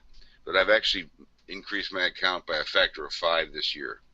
That's very good. Yeah. Wow. But so how do you scale? You talked about scaling your trades, but how do you scale them? Going up and down? Do you step it up or step it down if you go long or short? That becomes the art of it. In other words, I have traded different contracts against each other to hedge, but sometimes it's a feel thing, and it's, to be honest with you, it's taken me about 3 years to get to the point where I have a better feel for the tape, where I say, all right, I'm long 4 contracts, and I want to add 2. No, I'm going to add 5. And that becomes the art of it, right? Right. It's funny, Charlie. You know who he reminds me of? His style and the way he's talking about it. He reminds me of Don Miller. Oh, yeah. A lot. Yeah. With the scale, because what essentially, and I could be wrong about this, but my interpretation of that is, when they're trading for you, you scale in, then you immediately get that exit. But since you have size on, it's a bigger winner. And when they're going against you, you sort of scale down, so your losers are smaller. It's like an accordion, almost like a xylophone, Yeah, right. That's a good analogy. I like that. And what's interesting is that with futures and at least TradeStation, I'm sure it's with most brokers, they give you a 4-to-1 margin during the regular session. which is from 8 a.m. to 4:15. So I mean, when you have a little larger account, which I've actually managed to create here, I could put on, 3-digit car lots, right? And that gets a little bit crazy. Do you ever? I know you probably don't in the ES, but do you run into liquidity issues in like the YM or the NQs? I trade only NQ and ES, and yes, I've had margin calls, and I would say 7 times out of 10, I was glad the margin department stepped in. It's like an intervention. Right. We're gonna have to address your habit here. But sometimes I'm just my stubbornness, pays off, and then sometimes my stubbornness, gets me in a little bit of trouble. But then again, the adults in the room, which I call the margin department, step in and say, "All right, Jim, you're done. Thank you for playing. Right. But what I find is interesting is there's a certain cost to doing the business, and I mean I've had this month alone some days with $2,000 in commissions. Right. Yes. Yep. Exactly. Yeah. I know how that. Yeah, and that's one of them. I was looking at it. That's something that people really don't pay attention to, but depending on your account size, it may be more cost effective to consider like a seat lease with the CME. Yeah, I've been told that, but then sometimes I get to the point where I step away from the market. Like Monday, I had a huge day, and then Tuesday I just was wore out. And I just said to myself, I'm going to watch this. I'm going to trade, contract here or there, and then it wasn't until today that I had the energy to go back and fight the tape.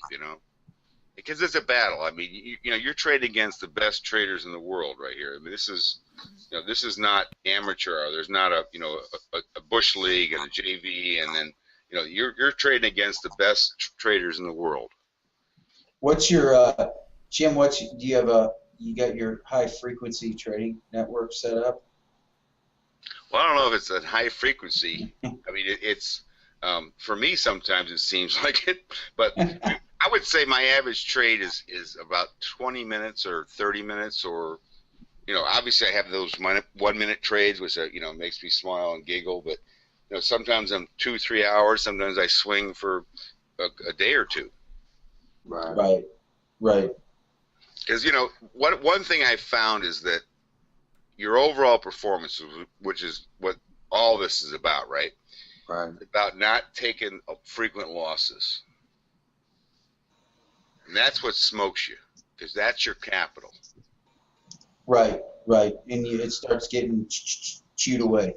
Well, I think that's the biggest thing that I think, and me and Josh had talked about this, but I think one of the keys, especially if you're starting with a smaller account, you're using leverage and you're in the futures, I think that one of the biggest keys that people sort of gloss over is high probability profit targets.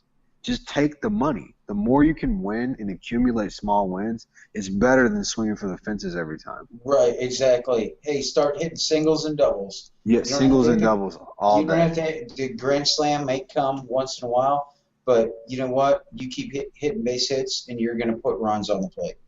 Yeah, but how many traders haven't been in this exact position? You got to trade. You're on. You got a little bit of size. It goes against you. You're like, oh, what did I do?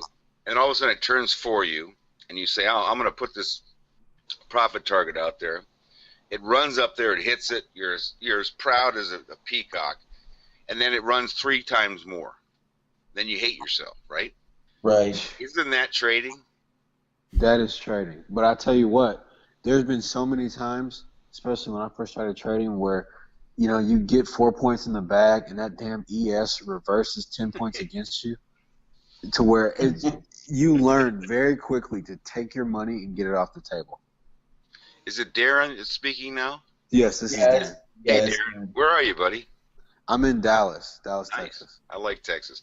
In Florida, we're low-tax states. Anyways, my thought is that what I found, and this is kind of might sound crazy, but I don't like using stops very often in the futures market because there's just enough noise whereby you know, who wants to give up 10 points for a stop if all they're going to do is run down and take it? So my feeling is that you better have better entries and then reasonable profit targets and just keep getting that extension. You know, keep trade that noise, you know, in your favor. I mean, I know a lot of people don't believe in that. They always, you know, always have a stop. I'm not a real stop person because I think it hurts you. I'm with you 100%, Gas. I do not use stops any longer either. I use. Wait a minute, Jeff. Do we have to ring the alarm? Am I dreaming? This is the first I've heard of this. Mr. Discipline is not using stops anymore? This is the first I've heard of this. All right, Darren. So I don't place. Give him hell. Just give him hell. I don't place stops in the market any longer. That's like going through a haunted house. But with the stairs for example, you might be in a haunted house where the stairs are rotted. But you don't use a stop down there. You step and boom, the stairs are gone. I'm with Gas on this because now I will on some of my setups that I'll use. I will stop out only on two things: if there's a change in the ATR that I'm looking at in my trailing stop, or and I wait for a candle close. Though if a candle closes beyond my setup, then I will take and stop out. But I won't put stops in the market in case they are stopped run like that. Let me put a caveat on that, if you will, folks. I know I kind of dominated since I got on here, but the futures markets, I believe, are a different animal than equities. I think stops and equities have a certain value because it's a certain amount of discipline. Saying, look, you know, I'm going to enter this stock and you know at 100, and you know if it goes to 97, I'm out. You know, there's just you know I can't you know risk any more than that. That's different than futures. Futures have so much movement and emotion behind them and time frame, because a lot of times what looks like a bad futures trade in 12 hours may look very good. Right. Equities don't always work like that. Right. Yep. We had a question in the room for Darren and for Roxanne, wanting to know if any of you guys are going to Vegas in November for the Traders Expo. I hadn't planned on it unless Charlie you plan on going. If you really want to go, then I can try to make some arrangements for that. I said if you're going, man, I may try to make some arrangements. I've never been to a Traders Expo in Vegas. I plan on going. So I'll be there. Darren, it is awesome. How many days is the event? It's I think it's 30 days, right? It's about 3 days. It's Wednesday to Saturday. Most people, you know, are there like maybe Thursday, Friday, Saturday, or just 1 or 2 days. But the whole event is basically, I think Wednesday night, starting at like 5 o'clock, and it runs to Saturday, type of thing. It's an absolutely great experience. Charlie and I had a good time there last year. I was living in Vegas whenever last year's Trader Expo came around. But it's fun stuff.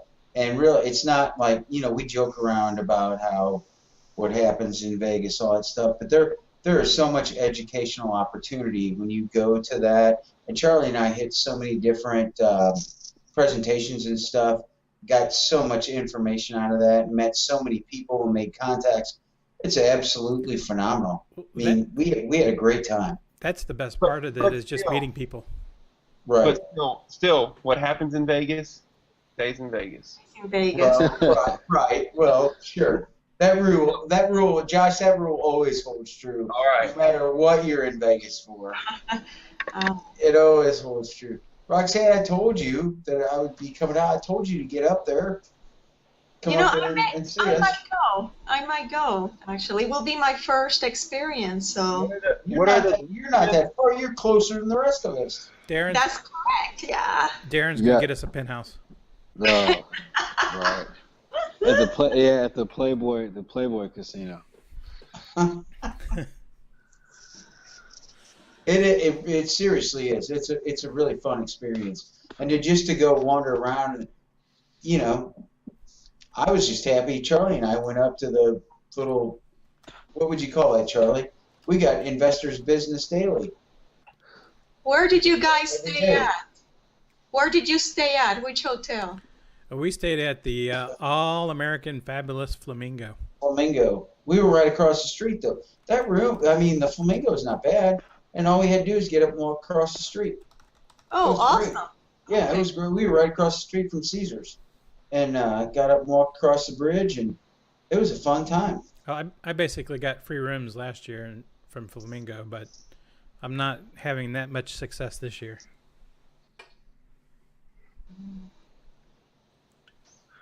I'll see what I can do. I'll make some phone call. I know the senior VP of CorpCom at the Bellagio. Well, although he wasn't real happy with me after the Autism Speaks thing, but yeah, I've got a few contacts out there. We'll see what we can do. But it's an absolutely wonderful experience to go out there. I mean, Charlie and I got to, we met Scott Redler. We met. Jeff, who are you most impressed with that you met in person?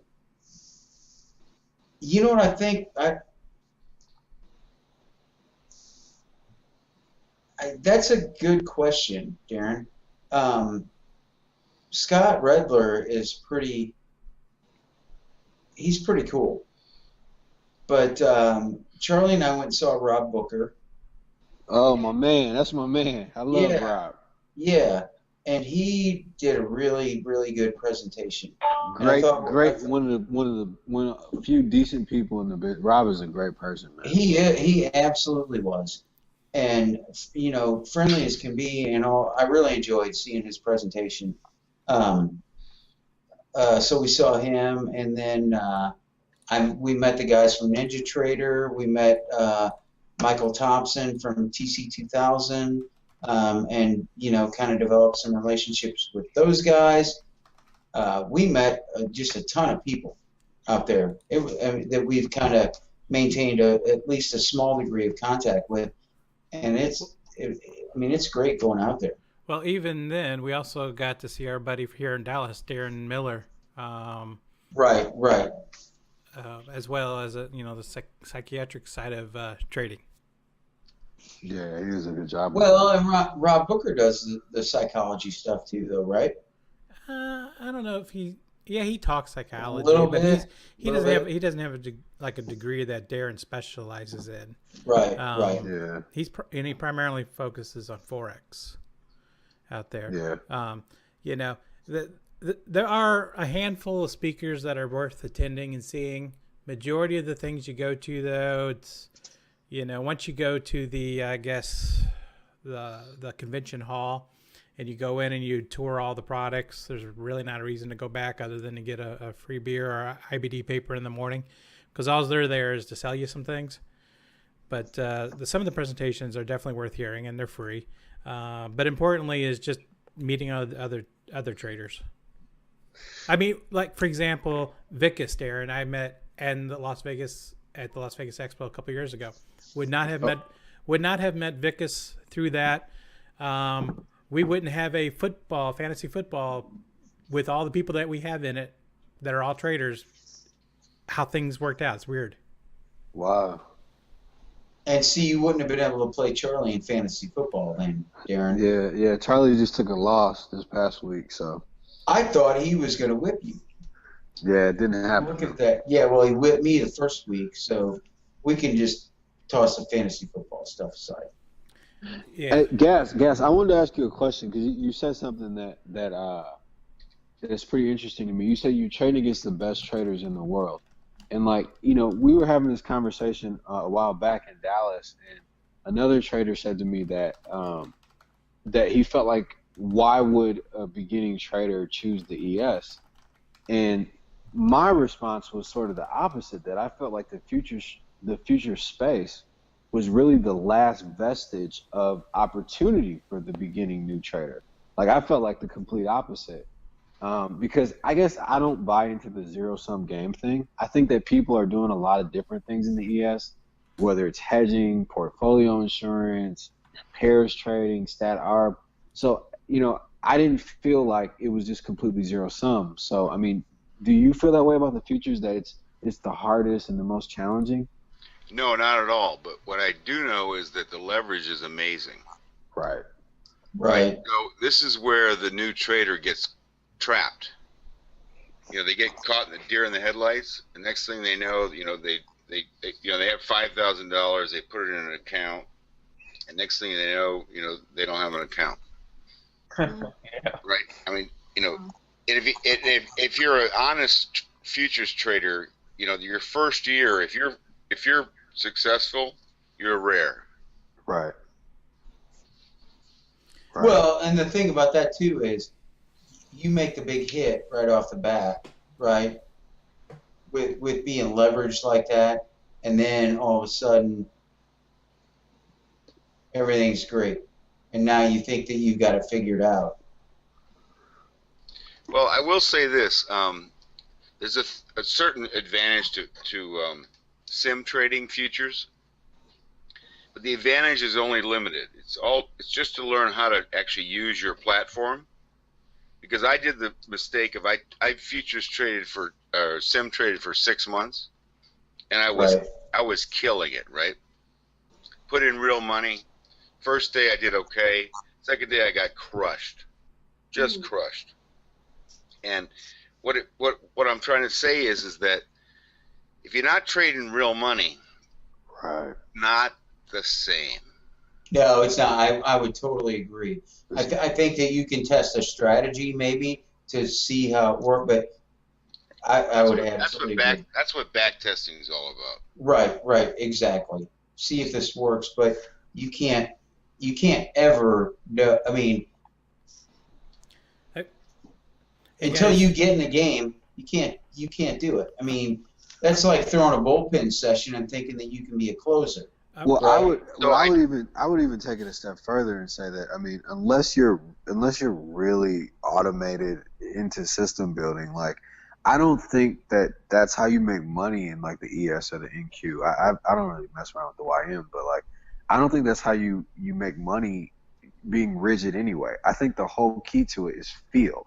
You can feel, like, if you've spent hours and hours and hours trading the ES, you can feel when they're heavy, when bids are holding, and then at that point, it's when a lot of guys will scale in and add more contracts and press the winners, then offer out really quickly. But you can get that, it's that feel, and it's very fluid, and it may not be in a specific rule set plan. I've always found that the rigidity doesn't really work in the futures. It has to be dynamic and contextual and kind of based on feel, like Gas was saying. Yeah, Darren, you got a great point there. And that doesn't come with reading a book. That comes with time. I put a link in the room there for those of you that maybe not having a great day and you need maybe a little help, a little mama's little helper. Right. So that's there for your amusement. Jim, are you on Twitter? You know what? I'm too old for Twitter. I've decided that. Hey guys, we have a lot of people in our chat room that's watching this that apparently did not see our show like last spring, and so we got some people asking, who is everybody on here? And most people are familiar with me and Gas and Jeff, but Darren, Josh, and Roxanne, can you just say, and Jeff, just a little bit about who you are and where you're located? Cool. Well, I'll go first. My name is Joshua Reese. I'm in the Dallas area. I live in Valley Ranch, which is just outside of Dallas. That's about it. And Josh goes by at Blue Horseshoe on Twitter. Blue. That's at BLUSHOE. Yeah, we should put that in the we'll put that in the chat room. Okay, well, hello everybody. My name is Roxanne Reyes. I live in the beautiful Los Angeles, California. And I'm primarily a day/swing trader, and I'm also a naval officer in the reserves. You can find me on Twitter at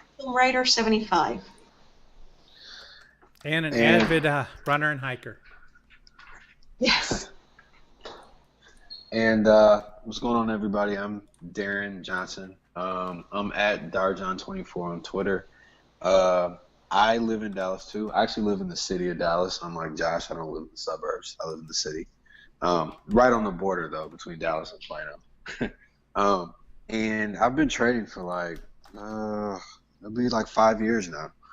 And I manage a couple accounts with local business people and then friends and family. And I primarily trade futures and futures options. So that is what I do. Thanks, guys. No problem. And I think we know Gas was in Florida for the ones for Darren and Josh and Roxanne. Gas is a member of the site, and he's in Florida. And Jeff is in Atlanta now. Hey, I am. I'm in the South now. I provide comic relief for the show. I try to solve the Rubik's Cube every time we do a show. Haven't succeeded yet. But welcome back to Roxanne, Josh, and Darren, and thanks to Jim for joining us tonight. Hey, Darren, can I ask a question? Because you mentioned something that is pretty sort of out there. Did you mention futures options? Yes. Yep. That's primarily where any options trades I do is primarily. I'm now in my home office bowing to you because the leverage on futures options. I actually did the math one day. That's crazy stuff. Well, it all depends on how big or how small you trade, right? I mean, I'm not trying to max it out. Like, put it to you this way, But Darren, that's institutional stuff. I mean, they won't let me trade those. They'll show me. Well, let me tell you a secret about TradeStation. They're great for futures, just plain futures, but for exotics and other derivatives, it's better to use Thinkorswim. Because they get the options side of it a lot better than TradeStation does. Okay. Like when I first opened our TradeStation accounts, it was crazy trying to get permissions just to trade options on futures or do different option strategies, and I thought this was ridiculous. So I went back and forth with the contact that I had. So eventually, we ended up migrating over to TOS because they understood the derivatives business better than TradeStation, at least from the options perspective. Explain to the newer traders exactly what your leverage is when you're trading options on futures. Well, it depends. Well, obviously, when you're dealing with options on futures, you're dealing with the different multipliers that come with the futures market. So they're not standardized. So each individual contract has a different. Let me back you out level. because I know you know this so well. You don't understand that a lot of newer traders don't understand. When you buy one ES contract, right, you're paying roughly what? At this time what? For the overnight CME margin, you're putting up anywhere, let's just say $5,300 for the overnight. Now for intraday, how much stock do you control? You control 50 times whatever the ES is right now, 1994. So that's like close to what, $90,000. Okay, so now let's put options on top of that. Now what are you controlling with one options contract on the futures? Well, you have to slash. It depends on what delta you're trading. So if let's just say it's $80,000 to trade one ES, and that's the notional value that you're trading. If you're trading at the money, let's just say you're trading the short put at the money, you would slash that in half. So that would be what, $40,000. That'd be 50 deltas. So I mean, now two at the money options would be one whole, so that would be the equivalent of one future, right? So it really depends on the strategy that you're using and what you're doing. And not to mention that, if you have an issue with the leverage that you're using, there are ways to spread it off. You can trade vertical spreads. There's a lot of stuff you can do. No, I understand you can trade in a way that you have a certain downside protection, but I was blown away personally looking at the amount of equity you were controlling with one contract with the futures on with the options on the futures. But Gas, I'm gonna push back on you a little bit, okay? Because Please do. I need that kind of treatment every now and then. well, because here's Can we start talking about gammas and thetas too? we'll see. We'll see. Here's where I push back on people with the leverage argument. Okay, so there's a difference between notional and what your actual risk is. Okay, so to say that the actual notional value of the position of one ES contract is, let's say, $90,000 is kind of misleading, right? Because that's what the whole position is worth. That's what the capitalization of the position is. That doesn't mean that's where your risk is, right?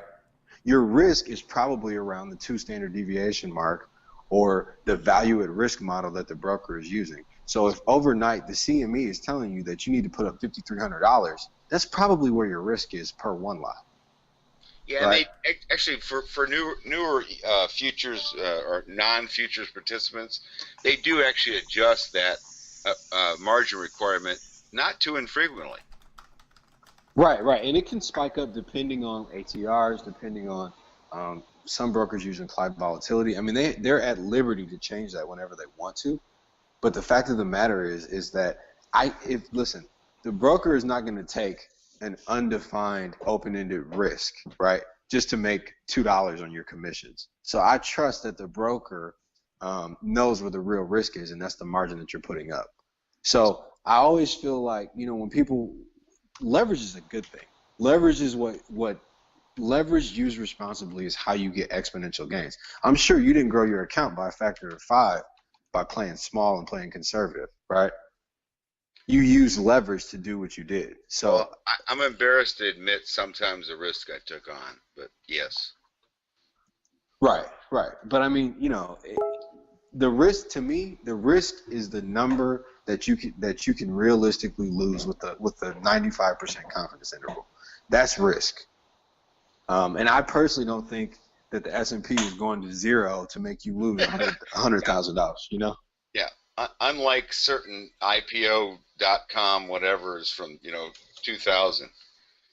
Yeah, I mean, you're trading the 500 best companies in the United States. I wouldn't expect that they go to zero. Because I mean, I want people to really understand. When you say we're putting up $90,000, that's assuming that the whole index goes to zero, that you're going to lose all that. And I just don't think that's highly likely. All right, well, valid point, but I guess my whole point was I was at one point looking at futures options, and I mean the spread was unreal. First of all, and were you looking at the ES or were you looking at what future were you looking at? Yeah, I think it was probably the ES, but I mean the point is that it's for huge institutional players to hedge their bets, right, against futures, which is already leveraged, right? Right. Well, there are other. I'm gonna push back again a little bit on that. There are other reasons why. There are other reasons why a retail trader with a small account should probably be trading ES options and not the spiders and not the SPX. The main one is it's a workaround for the pattern day trade rule. It doesn't make sense for a retail trader to be limited with the pattern day trade rule when you can use span margining and span risk control in the ES to trade options, right? So if you trade the ES options, you aren't limited to that pattern day trade rule, and you have access to better leverage. And once again, if used responsibly, you can get higher yields and higher returns. Wait a minute. Let me just stop you for a second so I understand what you're talking about. I want to make sure we're talking about the same product. Okay. There are options on the SPY. That's not what you're talking about, right? No, I'm saying that the options on the SPY are part of the equity market, right? It's an ETF. And when you open up a brokerage account with less than $25,000, you are governed by pattern day trading rules and a bunch of other rules, right? Now, hang on. I was referring to options on the ES futures. You can actually trade options on the futures. Right. I'm saying that would be a reason. That would be a positive reason to use the ES options as opposed to trading the spiders, which is what most people do. Wow.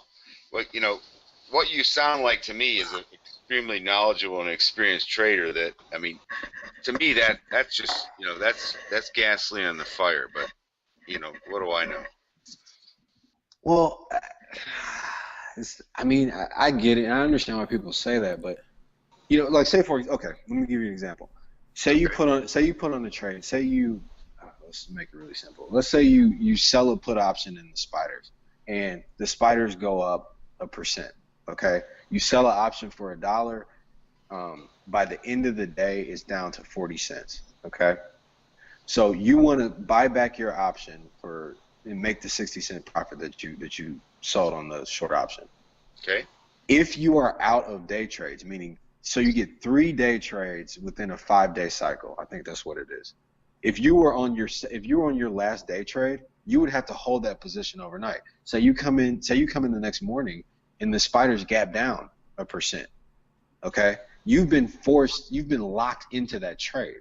Whereas what I'm saying is, if you use the ES, right? If you use the ES options, you don't have those limitations. You don't have those regulations. And that's a big advantage. The more leverage you can get and the more you can be restriction free on how you trade, that in itself is implicit edge. But what you're talking about all has to do with the trade plus 3-day settlement rule on smaller accounts. Right, underneath 25,000, exactly, the pattern day trade rule. And I'm saying that the options on the ES aren't subject to that. They don't have options settle the next day, no question, right? Right. But I'm still what I want to do is I want to you speak in a very calm manner and actually you're very lucid, which I like. But I'm saying that options on futures are highly leveraged. I mean, do you argue with that? No, I'm not. No, but I guess what I'm saying. Okay, let's go back. I mean, one ES. Okay, we might have to have a beer summit here. Ultimately, I don't know. No, that's okay. So I'm just glad FOMC's over today. My head's spinning, but I'm learning. Okay, so okay, let's do it this way. First of all, let's accept the fact that everything is a derivative of everything else. So one ES future equals how many shares of Spider? About 500, roughly, right? Okay. So there are ways to use the derivatives in the ES to get almost as small as you want to. And the other thing let's remember, I mean, you're right. Once again, I'm not discrediting the fact that they are leveraged. But let's not forget that the multiplier on the ES options are different than the multiplier on the Spider. Okay, so the multiplier on the ES is $50 per point, whereas on the equity option it's $100. Okay, so it's sliced in half already. Now I know where the problem lies here. When I'm talking about ES options, you're thinking about the ES futures contract, which moves $50 a point. But the options have the same multiplier though. Just like in crude oil, for every $1, it's $1,000. It's the same way on the options. The options in the future are merged together. Now you confuse me. The options on in standard equity option parlance, right? All options are priced off a $100 multiplier. But when you jump over to the futures, it's contingent on the specific multiplier for that specific futures contract. Okay. Right? So for crude oil, like I said, on the crude oil options, for every $1, one whole $1 that an option moves, that's $1,000, right? That's on the crude oil future and on the crude oil options. On the ES, for every point that the ES moves, that's $50. And the same thing applies in the options market, right? Then maybe I misunderstood it. So thank you for straightening me out. I appreciate that. And so, but here's the thing: is all I'm saying is that synthetically, if we understand how, okay, one ES is 500 shares of Spider. Can I trade 500 shares of Spider? Yes, I can in my account. Okay, where would the most efficient and effective use of my capital be? Would it be for me to be in the SPY, or would it be to be in the ES options? I'm arguing that I think the ES options would be much more efficient, an efficient use of capital. An efficient use of capital, in my opinion, translates into an implicit edge. So let me ask the question you just begged. Do you trade ES options more than the ES contract itself? No, I tend to trade the SPX more than anything. When I say when I trade the futures options, I'm typically in crude oil. I'm in crude oil and I'm in natural gas a lot. Those are the two futures options that I trade a lot. They're very fluid. They're very fluid, very liquid, narrow bid ask. Maybe at the most. That was a little punny, I thought, but. Oh, no, they're very liquid. There's a tight bid ask. Those are so you get into some of the other ones and they're not as liquid. Like you look at some of the other soft commodities, but crude oil is great. The CL is great, and NG is great. But this is always tricky because, unfortunately, the CME doesn't standardize all the contracts. So every contract or every asset has a different multiplier, and I think that's what confuses people the most, right? And so but I'm always going to argue for the individual retail trader to have access to leverage and to have access to as little restrictions as possible on whatever they can do, because that's the only way that you're going to grow a small account from a big account to a big account. That's the only way. Nice. It's been, I'm sorry, Darren, it's been very nice speaking with you. I'm quite impressed with your knowledge, but what handle do you use in the DTRS room? Oh, I'm not in the room. Well, hell, why not? I don't know. He's one of our secret weapons, Jim. Yeah. Well, hell's bells. How much a month do I have to subscribe to the Darren channel? Well, I don't have them. Gas. These are good friends of mine, and I've known Darren now for, I guess, 3 years. 3 years, yeah. And great resource. Really, it's great resource. They've been all very generous on wanting to come on the show. They came on the show last spring, and so it's kind of fun to have them on. Every once in a while to talk and just chat about things that some of us. I mean, I can't trade options on futures or in equity, so. Every time that Darren speaks on them, I just sit there and listen because I just try to absorb. But instead of going and hang out with the Mavs game with Darren and Josh, maybe I should hang out and see what he does in the futures. So, Darren, is this your primary income stream, trading? Yes, it is. Yep, it's been that way for a while now. Yeah, but it's funny. I've always gotten into debates with people because I'm telling you, I'm a big proponent of the futures, and Josh knows this. Like, I think that the futures market is probably one of the last places where you don't have to have too much money. You can come in, and if you're disciplined, and you learn how to think critically and contextually, you can do it. And I mean, Josh is a living testament to that. Like me, I had to aggregate money and beg people to give me money and say, hey, I'm pretty good at this. Just give me a shot, and that's how I got capital to trade. So let me beg on your experience a bit, Darren. Okay, let's say you started with a small account, and then you had some success, and now you got a larger account, right? Does that change your trading approach, your strategy? Because I mean, obviously you have more gunpowder, right? Yeah, and that's something me and Josh used to always talk about, and he can tell you. Because he's one of the guys that, took a small account to a large account. And the problem that I see with a lot of people is they may start with 5-10 grand. They take that 10 grand to 60, 70, 80,000, 100,000 bucks. And then they're trading the same way that they would when they had 5,000 bucks. All right, so how do you modify your strategy when you have a larger account? That's really the nuts and bolts of my question. You have to be. So here's the thing. When you're small, you have to do things that are not scalable, right? You hustle, you scrap for every tick. You do whatever you have to do. You manage winners. You do whatever you have to do. As you get bigger, that's where more of the theoretical, more strategic stuff comes in, right? So instead of just trying to bang out ticks, maybe you should look at selling some puts. Maybe you should look at diversifying the strategies to create more of a smoother equity curve. you should learn more about portfolio management. See, as you scale up, you're going to collide with more advanced financial concepts.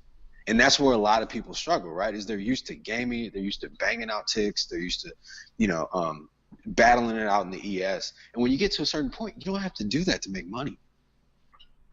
There are smoother ways, there are smoother risk-adjusted ways to get alpha than banging it out. You don't have to do that anymore. Now, if you enjoy doing it and you're really good at it, then by all means, keep doing it.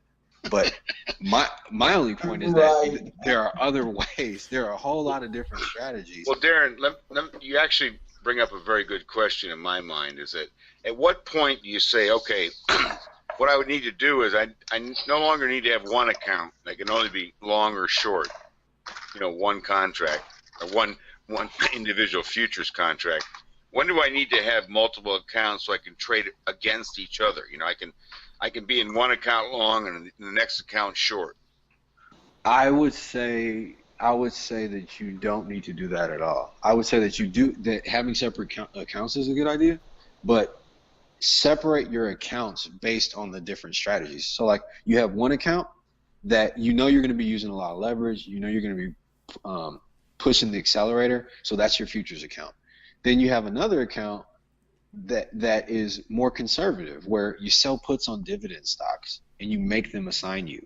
Okay, so you're getting yield. Or an easy way that's documented in all the academic research, just sell puts on the S&P. Historically, the implied volatility that's priced into the S&P options is overstated. Just take that insurance risk. Right. Just take that. Like it's not rocket science. People do that with a certain percentage of your portfolio and figure out sort of the sweet spot between the two. But the one thing you do know, this kills me. I'll see guys with, $500 $1 million in an ES account, and I'm like, dude, it's not that serious. Like you don't need that much. You don't need that much money to trade the ESs because the leverage is so high.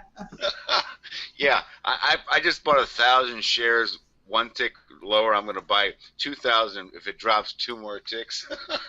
Yeah. That's buy and hold Apple. Yeah, exactly. Like there's but the problem is though that I've seen is that a lot of people, because you can make the money so fast in the ES, and in the futures, especially if you're good, you get really good at feel and pressing when you're right and scaling back when you're wrong.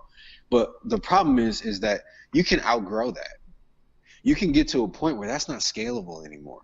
It's a lot harder to do that with 300-400 lots or 100 lots. It's a lot harder to do that. I agree. And so, totally. But the thing is that doesn't mean you have to stop. Just sort of cut that account down and take the other money and do something that has a better risk-adjusted return profile. And your life will be easier. And plus, you'll still be able to have fun and really press them. And hell, you may grow that account by tenfold. But then, you take that money off, you put it in your long-term account or your more strategic account, and then you start over again. And you just rinse and repeat. But there's no reason to have, upper to mid 6 figures in a futures account. There's just no reason for that. You can do just fine with 50 to 100 grand. But I think that a lot of times the account grows faster than the person's skill level, and people get uncomfortable. Hey, I'm offended by that. Oh no, that's not what I mean. No, I've seen it. I've seen it. Hey, it's my sense of humor, Darren. Don't worry about it. Oh, okay. You're doing fine. Yeah, but I've seen it happen so many times where, it's like, okay, you took an account from $3,000 to $220,000. You don't need to trade it the same way, dude. You can just kick back, sell some puts and relax and get a good yield every month. You don't need to be banging it out. What great advice. This has been a great conversation for me to hear because it's very timely for me. Thank you so much. Oh, no problem, man. Hey, thanks, Darren. But it's always good though, right? This is what Charlie was talking about before about, just getting to know different traders and, sharing stuff and all that stuff. It's been great. Darren's But been Jeff- on with us before, Josh and Roxanne and everybody. But Jeff, I think the biggest take, and this is the thing that drives me nuts, man, is the biggest takeaway from that is that's a high class problem to have, and it's totally possible, you know. And like I said, Right. Josh can attest to this. Like, you can totally grow a small account using the futures. Like, you can do it, you know. And that's a really high class problem to have, to say, hey, you know what, I took $5,000 to $50,000 or whatever it is in a relatively short period of time. Like, that's a high class problem to have. And that's what I was saying earlier. And then all of a sudden, overconfidence in that, comes into play. And then all of a sudden, that's when you crash down and you're like, damn. You know, it's, good stuff, man. Good stuff. And Josh, did I hit it all? Yeah. Okay. we didn't even let Josh get on here and talk. Josh can speak to that. We still got some time, though. Yeah, that's all right though, man. You know, I'm a listener too. Yeah, but you can. I mean, Josh can speak on. Oh shit. Yeah, Josh can speak on that for hours too, man. I mean, did I miss anything though? Is that right? No, yeah, man. I mean, yeah, the option stuff, you know, that's not my, you know, game, but you know, futures, man, definitely. But Josh, tell. You're absolutely right. I think the futures is the place to be. Well, Josh, like, if you don't mind, man, like, tell them about your experience with the futures, like, you know, versus, you know, basically unlevered with equities, and then you switch over to futures and you're a superstar. You know what I'm saying? A lot of the same stuff that you covered, you know, with the you know, trading just normal equities, you are bound. You know, I mean, you have, you know, chains around you that are definitely going to affect your performance. You know, I used to trade equities, and I turned a small amount of money into a whole lot of money, like 3,000 to like 120,000. You know, and then I wound up giving a whole lot of that back. And I eventually wound up moving over to the futures, and I think I started my first futures account with like $9,000, and I took out money until I got my $9,000 back. Yep. So every time I, you know, make, just like Darren said, I don't have profit targets. I do use stops, but I use, like, you know, like a close. I don't have hard stops or anything like that.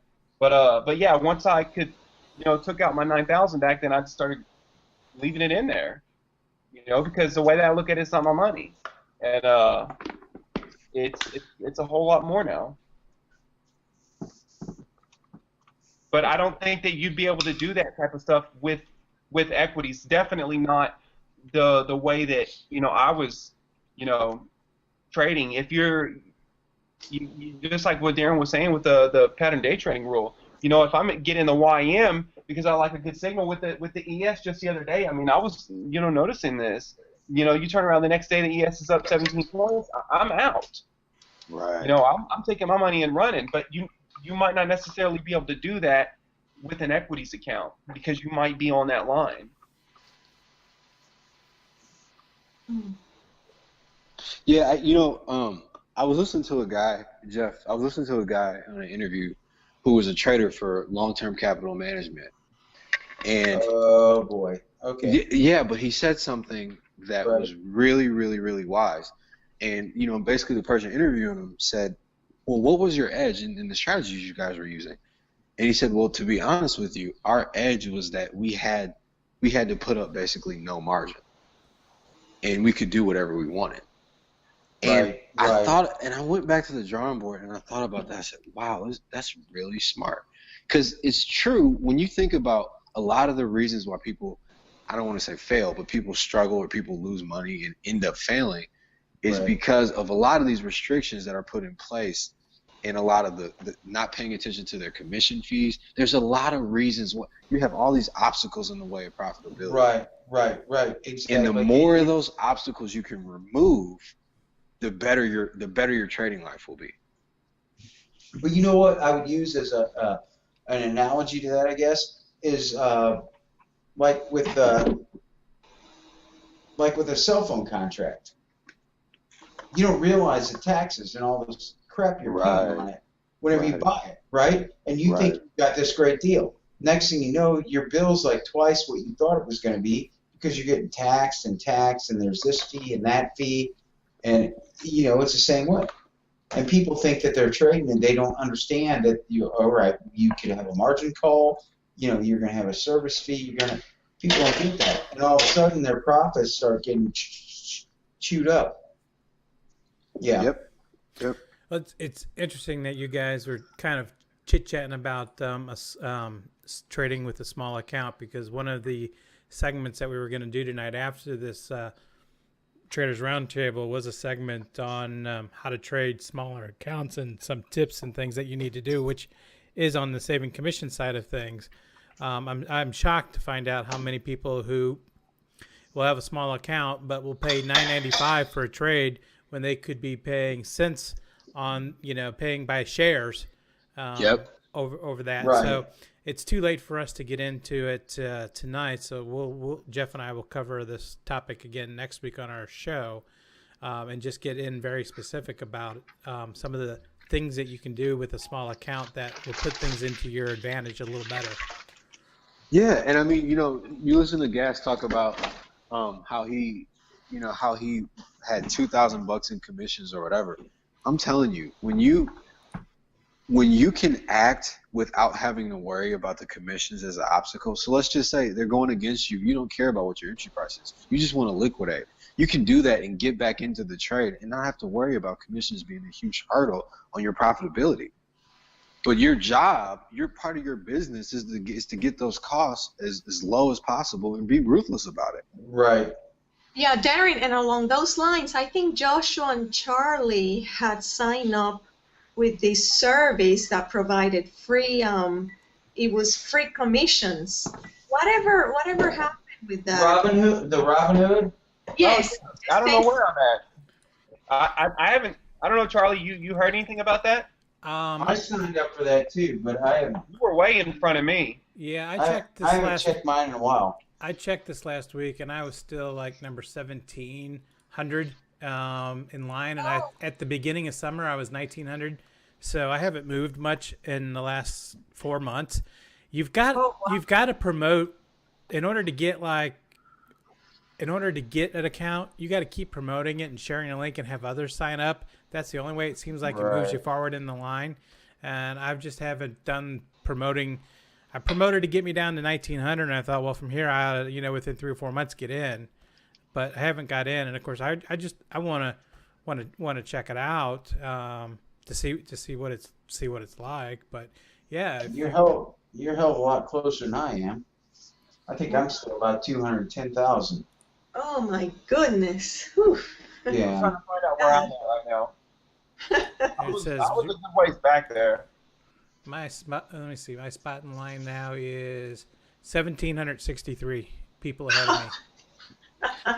And like I said, it was 1,900 3 or 4 months ago. So at that pace, I'm still probably a year away unless I start promoting this link again. Well, hell, you're at least almost on the welcome mat. I haven't even gotten on the street. Can I ask Darren a question about commissions? Go right ahead. So, at what point, what kind of a seat do you need to have a savings and commissions? And will a retail broker like TradeStation honor my seatage, if you will, to coin a term? If I have a seat in the cotton exchange, does that mean that they're going to have to give me a discount? Or am I just totally confused? I left him speechless. I'm back. Did you hear my question? No, I didn't hear it. Okay. What I was saying is somebody, a few different people have said, with the volume I'm doing, I should get a seat, on an exchange. Mm-hmm. So if I get a seat on the cotton exchange for, some small amount of money or lease a seat, does that mean that my retail broker, which is TradeStation, will honor my seatage and give me a special rate? Or do I have to trade through a different mechanism? No, you send your information to your broker, And what happens is it will be your seat lease rate per lot, and then they'll bundle in the other packages. Bundle in the other costs. I'm sorry. There's like two or three other costs that go into the full commission price, but the big one that is the most expensive is the one that you'll be drastically reducing, which you get by being an exchange member. So because basically what TradeStation told me was, you trade 200 contracts a month, you get a certain discount, and it's very small. Then right. if you do 1,000 contracts a month, then your discount goes slightly higher. And then I didn't carry the conversation any further, but at some point it may make sense for me to look at that option. Right.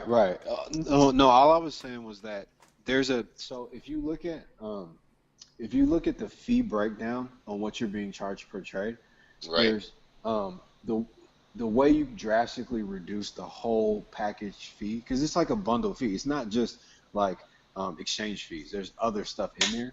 Correct. But you can get those exchange fees reduced by a whole lot if you get a seat lease, especially if you're doing that kind of volume per month. And then there'll just be the other fees that are bundled into that. But overall, have you done a breakdown, or do you know like how many contracts a month makes sense to look at a seat? See, because it depends on which one you're doing, and then it depends on the duration of the lease. Like they have different lease terms, so it all depends on that. And then the price kind of floats. It kind of trades in it of itself. Correct. I knew that. So you just want to try to catch it when it's cheap. I mean, I've seen leases. I've seen like 3-month leases going for like $1,200 a month. They're not nearly as expensive as people think at all. Okay. Because what outright purchasing becomes. Yeah, see, I don't think. Yeah, too much. Okay. Yeah. But there are definitely leases that you can get that are really affordable, and then when it's up, you can renew it or you can look for other ones. But it's just something to definitely look into. Is there a website you might go to see what seats go for? Or, there's a link. Let me see if I can find it for you. All right. I think they show that on the CME website, don't they? Yeah, they do. There's just the CME website isn't exactly user friendly. No, that's an understatement. I think I got the link because I'm sitting here looking at some of the lease prices for October. It looks like a lot of the lease prices are 3 months, 12 months, 1 month, 6 months. They're all over. One's 5 months and 25 days. I'll post it here in the room, Gas. Oh, cool. Thank you. Charlie, what do you see what are the prices going for now per month? What do you see? Well, let's see. Effective October 1, there was a 3-month lease for $1,900. Yeah. See, I mean, that's worth the money. That's for the CME division. There's other divisions. I guess depending on. See, I don't know what the GEM division is or the IOM division. Well, let me ask you a more naive question, if you will. Let's say you get a seat on the lumber exchanges. Does that get you the same discount, or do you have to have a seat on the actual item you're trading? You have to have a seat on what you plan on trading. Okay. So if I'm trading NQs and ESs, I need 2 seats. I think the way the leases go is one lease covers like equity indexes. Right. Then there's another one that covers equity indexes and the options as well, but okay. they bundle them together. Every time I think I need to do this, I suddenly get to the point where I'm trading less, and I think, well, I'm just a little old retail guy here. I have to, back off. No, man, no, you can't do. That's what they want you. Listen. They want you to be apathetic like that because then you'll never be ruthless about your business. They want that. It's the same way with opening up another account, right? Like, you get with Thinkorswim and you accept a lot of, bullshit changes or stuff that they put in, and then there really are good other alternatives out there, but you get so comfortable that you don't even look into it. Yeah, Are you sure you're not a psychiatrist? A trading psychiatrist? You know, everybody asks me that. I'm really not. I have nothing to sell. Hey, I'll get in line, dude, man. It's been great to listen to you talk. It's been great. Well, it's 10:30, and I know you guys have all been on here for well over an hour and a half. So I thank you very much for your time. And I think I don't want to keep you much longer. Well, I didn't expect to be on this long, but I enjoyed it very much. Good roundtable. Thank you very much for having me. Well, I'm going to say this, Jim. You're welcome anytime you want to get on here, man. Thank you. You come on here and hang out with us, and obviously Darren and Josh and Roxanne are, even though, you know, we didn't do much talking, hey, I'm fine. I learned a lot. I'm good with that. So. Yeah, whenever I can learn something, it's worth my time, you know? Right. Absolutely. I'm the same way, too. So, yeah. And thanks for coming on with us. Like I said, you're anytime. And Darren has the flu right now, so extra kudos to you, Darren, for spending some of your evening with us. No problem, man. I love hanging out with you guys. I love traders, man. Especially good people like you guys. We'll get you to Vegas. I'll buy the first round. Nice. Yeah, we'll get you out there. It's a fun. It really is a good time. Are you know, Jeff? Are you guys doing crazy hours again, like Asian hours for the show? No. We're doing well, Central Time. We're doing 8 to 11 on Wednesdays. Cool. Yeah. Okay. So Darren, we only did. On here. Darren, we only did the crazy hours because we didn't know what the heck we were doing, and we never were in front of a camera or spoke, you know, to a live audience. So we figured if we did it, you know, between 2 a.m. and 6 a.m. only when London is open, there'd only be 3 people watching us. So. You know what, though, looking back, that was actually kind of fun, Charlie. As much as you'd go home and take a nap. Well, we learned so much about the euro. It was amazing. Right. And there were actually quite a few people up. Well, gas was one of them. Actually, I enjoy trading futures around 3 a.m. There's a little bit of organized chop, if you will. Right. Exactly. It was kind of fun.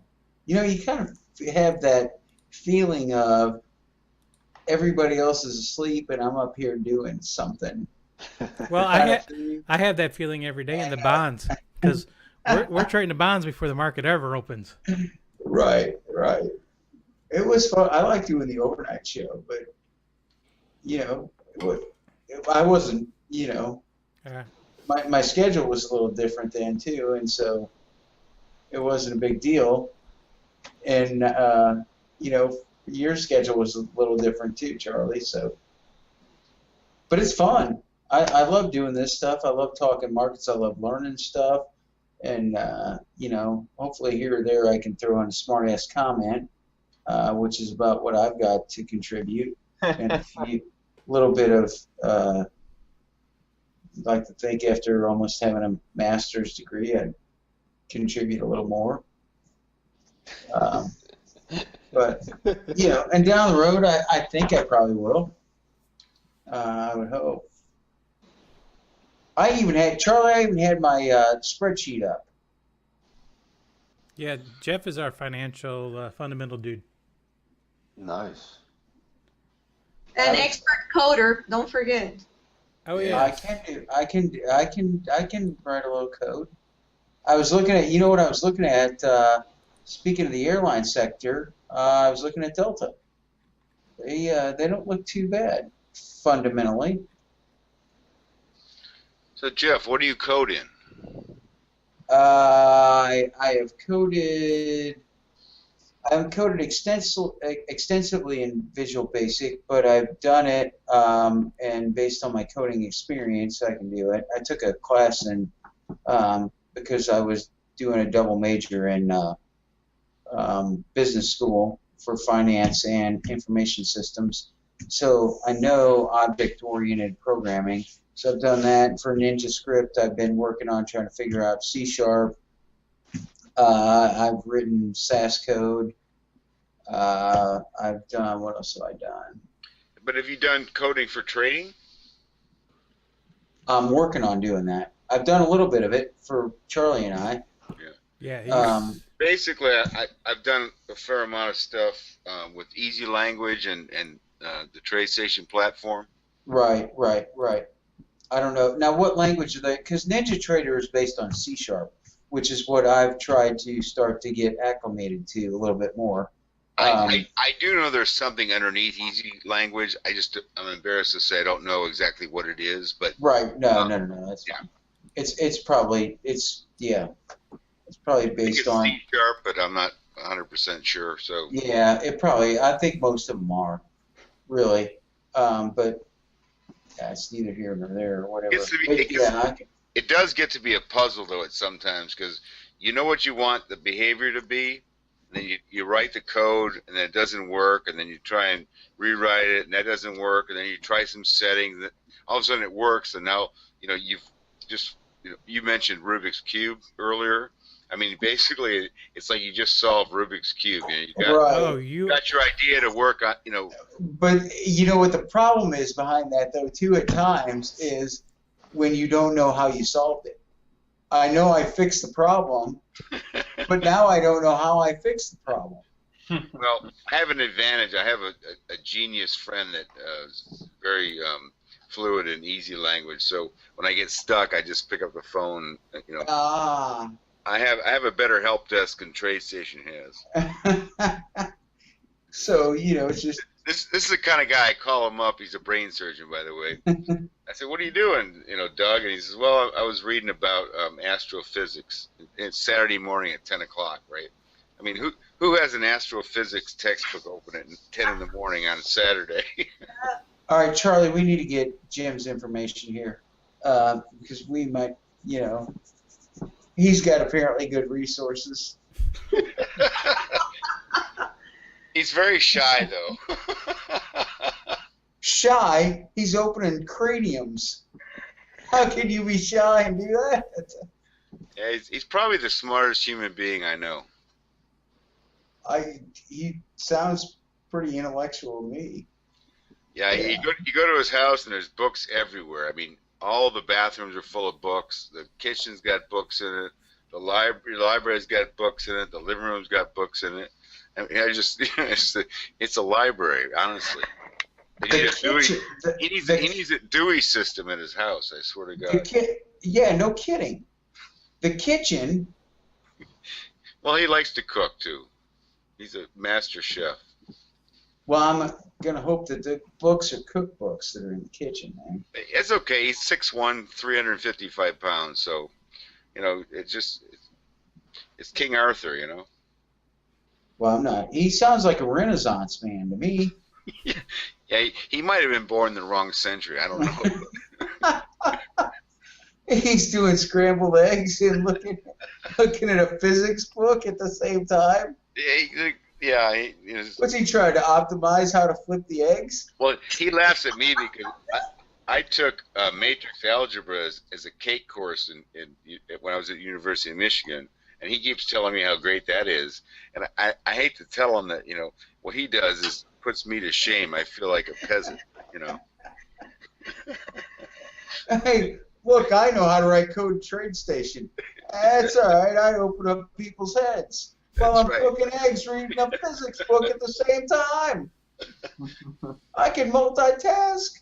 That's right. Hey, brains. That old joke. Hey, I'm a brain surgeon. Well, this guy really is, right? Right. Yeah, I love to see somebody come up to him after he says something and go, "What do you think you are, a brain surgeon?" That's right. I don't know. I might be. I'll tell you a quick joke. When I was in my residency training, I had a good friend, Larry. I won't say his last name, but we'd go out. We were in Tampa at the time, and does he have two brothers named Daryl and Daryl? No. Anyways, Larry and I, we'd go out to the local pubs, and we'd try and meet some gals, and first thing out of his mouth was, "Hey, I'm an anesthesiologist," and I said, "No, that's not how you handle it. just tell them you're an ologist. I said, what do you mean? Just trust me. Tell them you're an ologist. And they say, oh, that's impressive. Walk away. Well, you could, though. You could tell them you're a neurologist and tell them, you know what? You didn't hear me right. Just an ologist.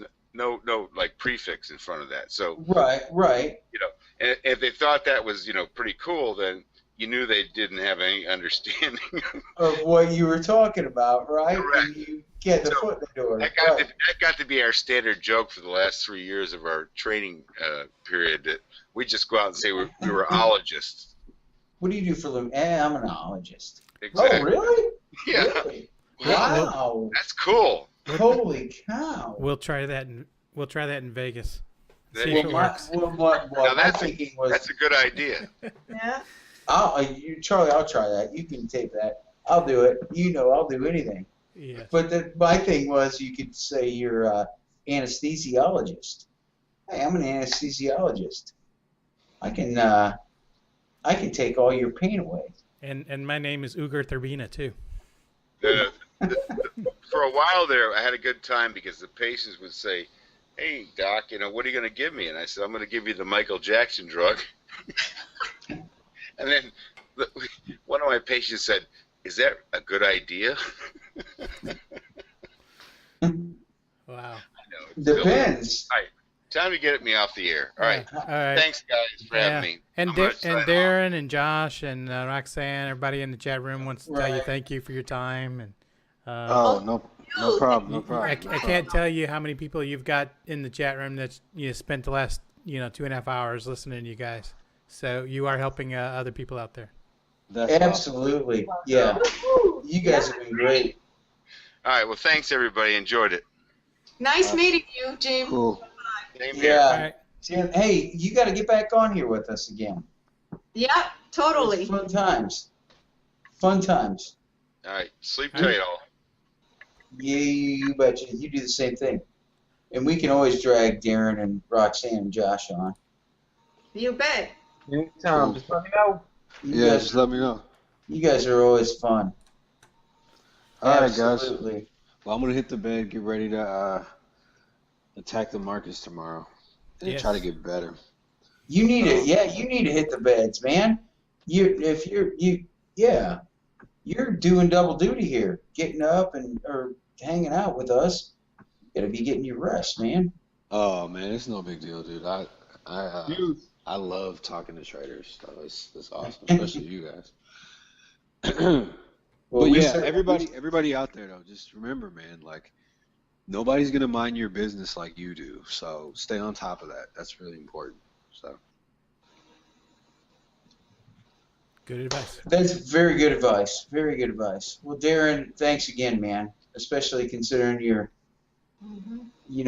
barely walking and you're probably getting your cane now and all that stuff. all right, guys. I'll see you guys later. All right. All right. Take care. Nice. Thanks, man. Take care, Darren. All right, See you guys Josh. later. Josh and Roxanne, you all have a good night too. Thank you. Absolutely. Good night. Bye-bye. All right. All bye-bye. right. Good night. Good night. Thanks, Josh. Thanks, Roxanne. See you later, Jeff. Roxanne, see you Take later. care, buddy. Take care, guys. So we'll go ahead and take a break here and. What the heck was that? Nice work, people. Well done. Very solid work. Another day, another opportunity to impress everyone. Well, guys, I think we've all learned a valuable lesson here today. And another adventure draws to a close. When I say good, you say bye. Good? Welcome home. You're listening to the best non-professional advice show on the planet. On your home for overnight low-back session. This is the Stock Jock and Roll Show on daytradingradio.com.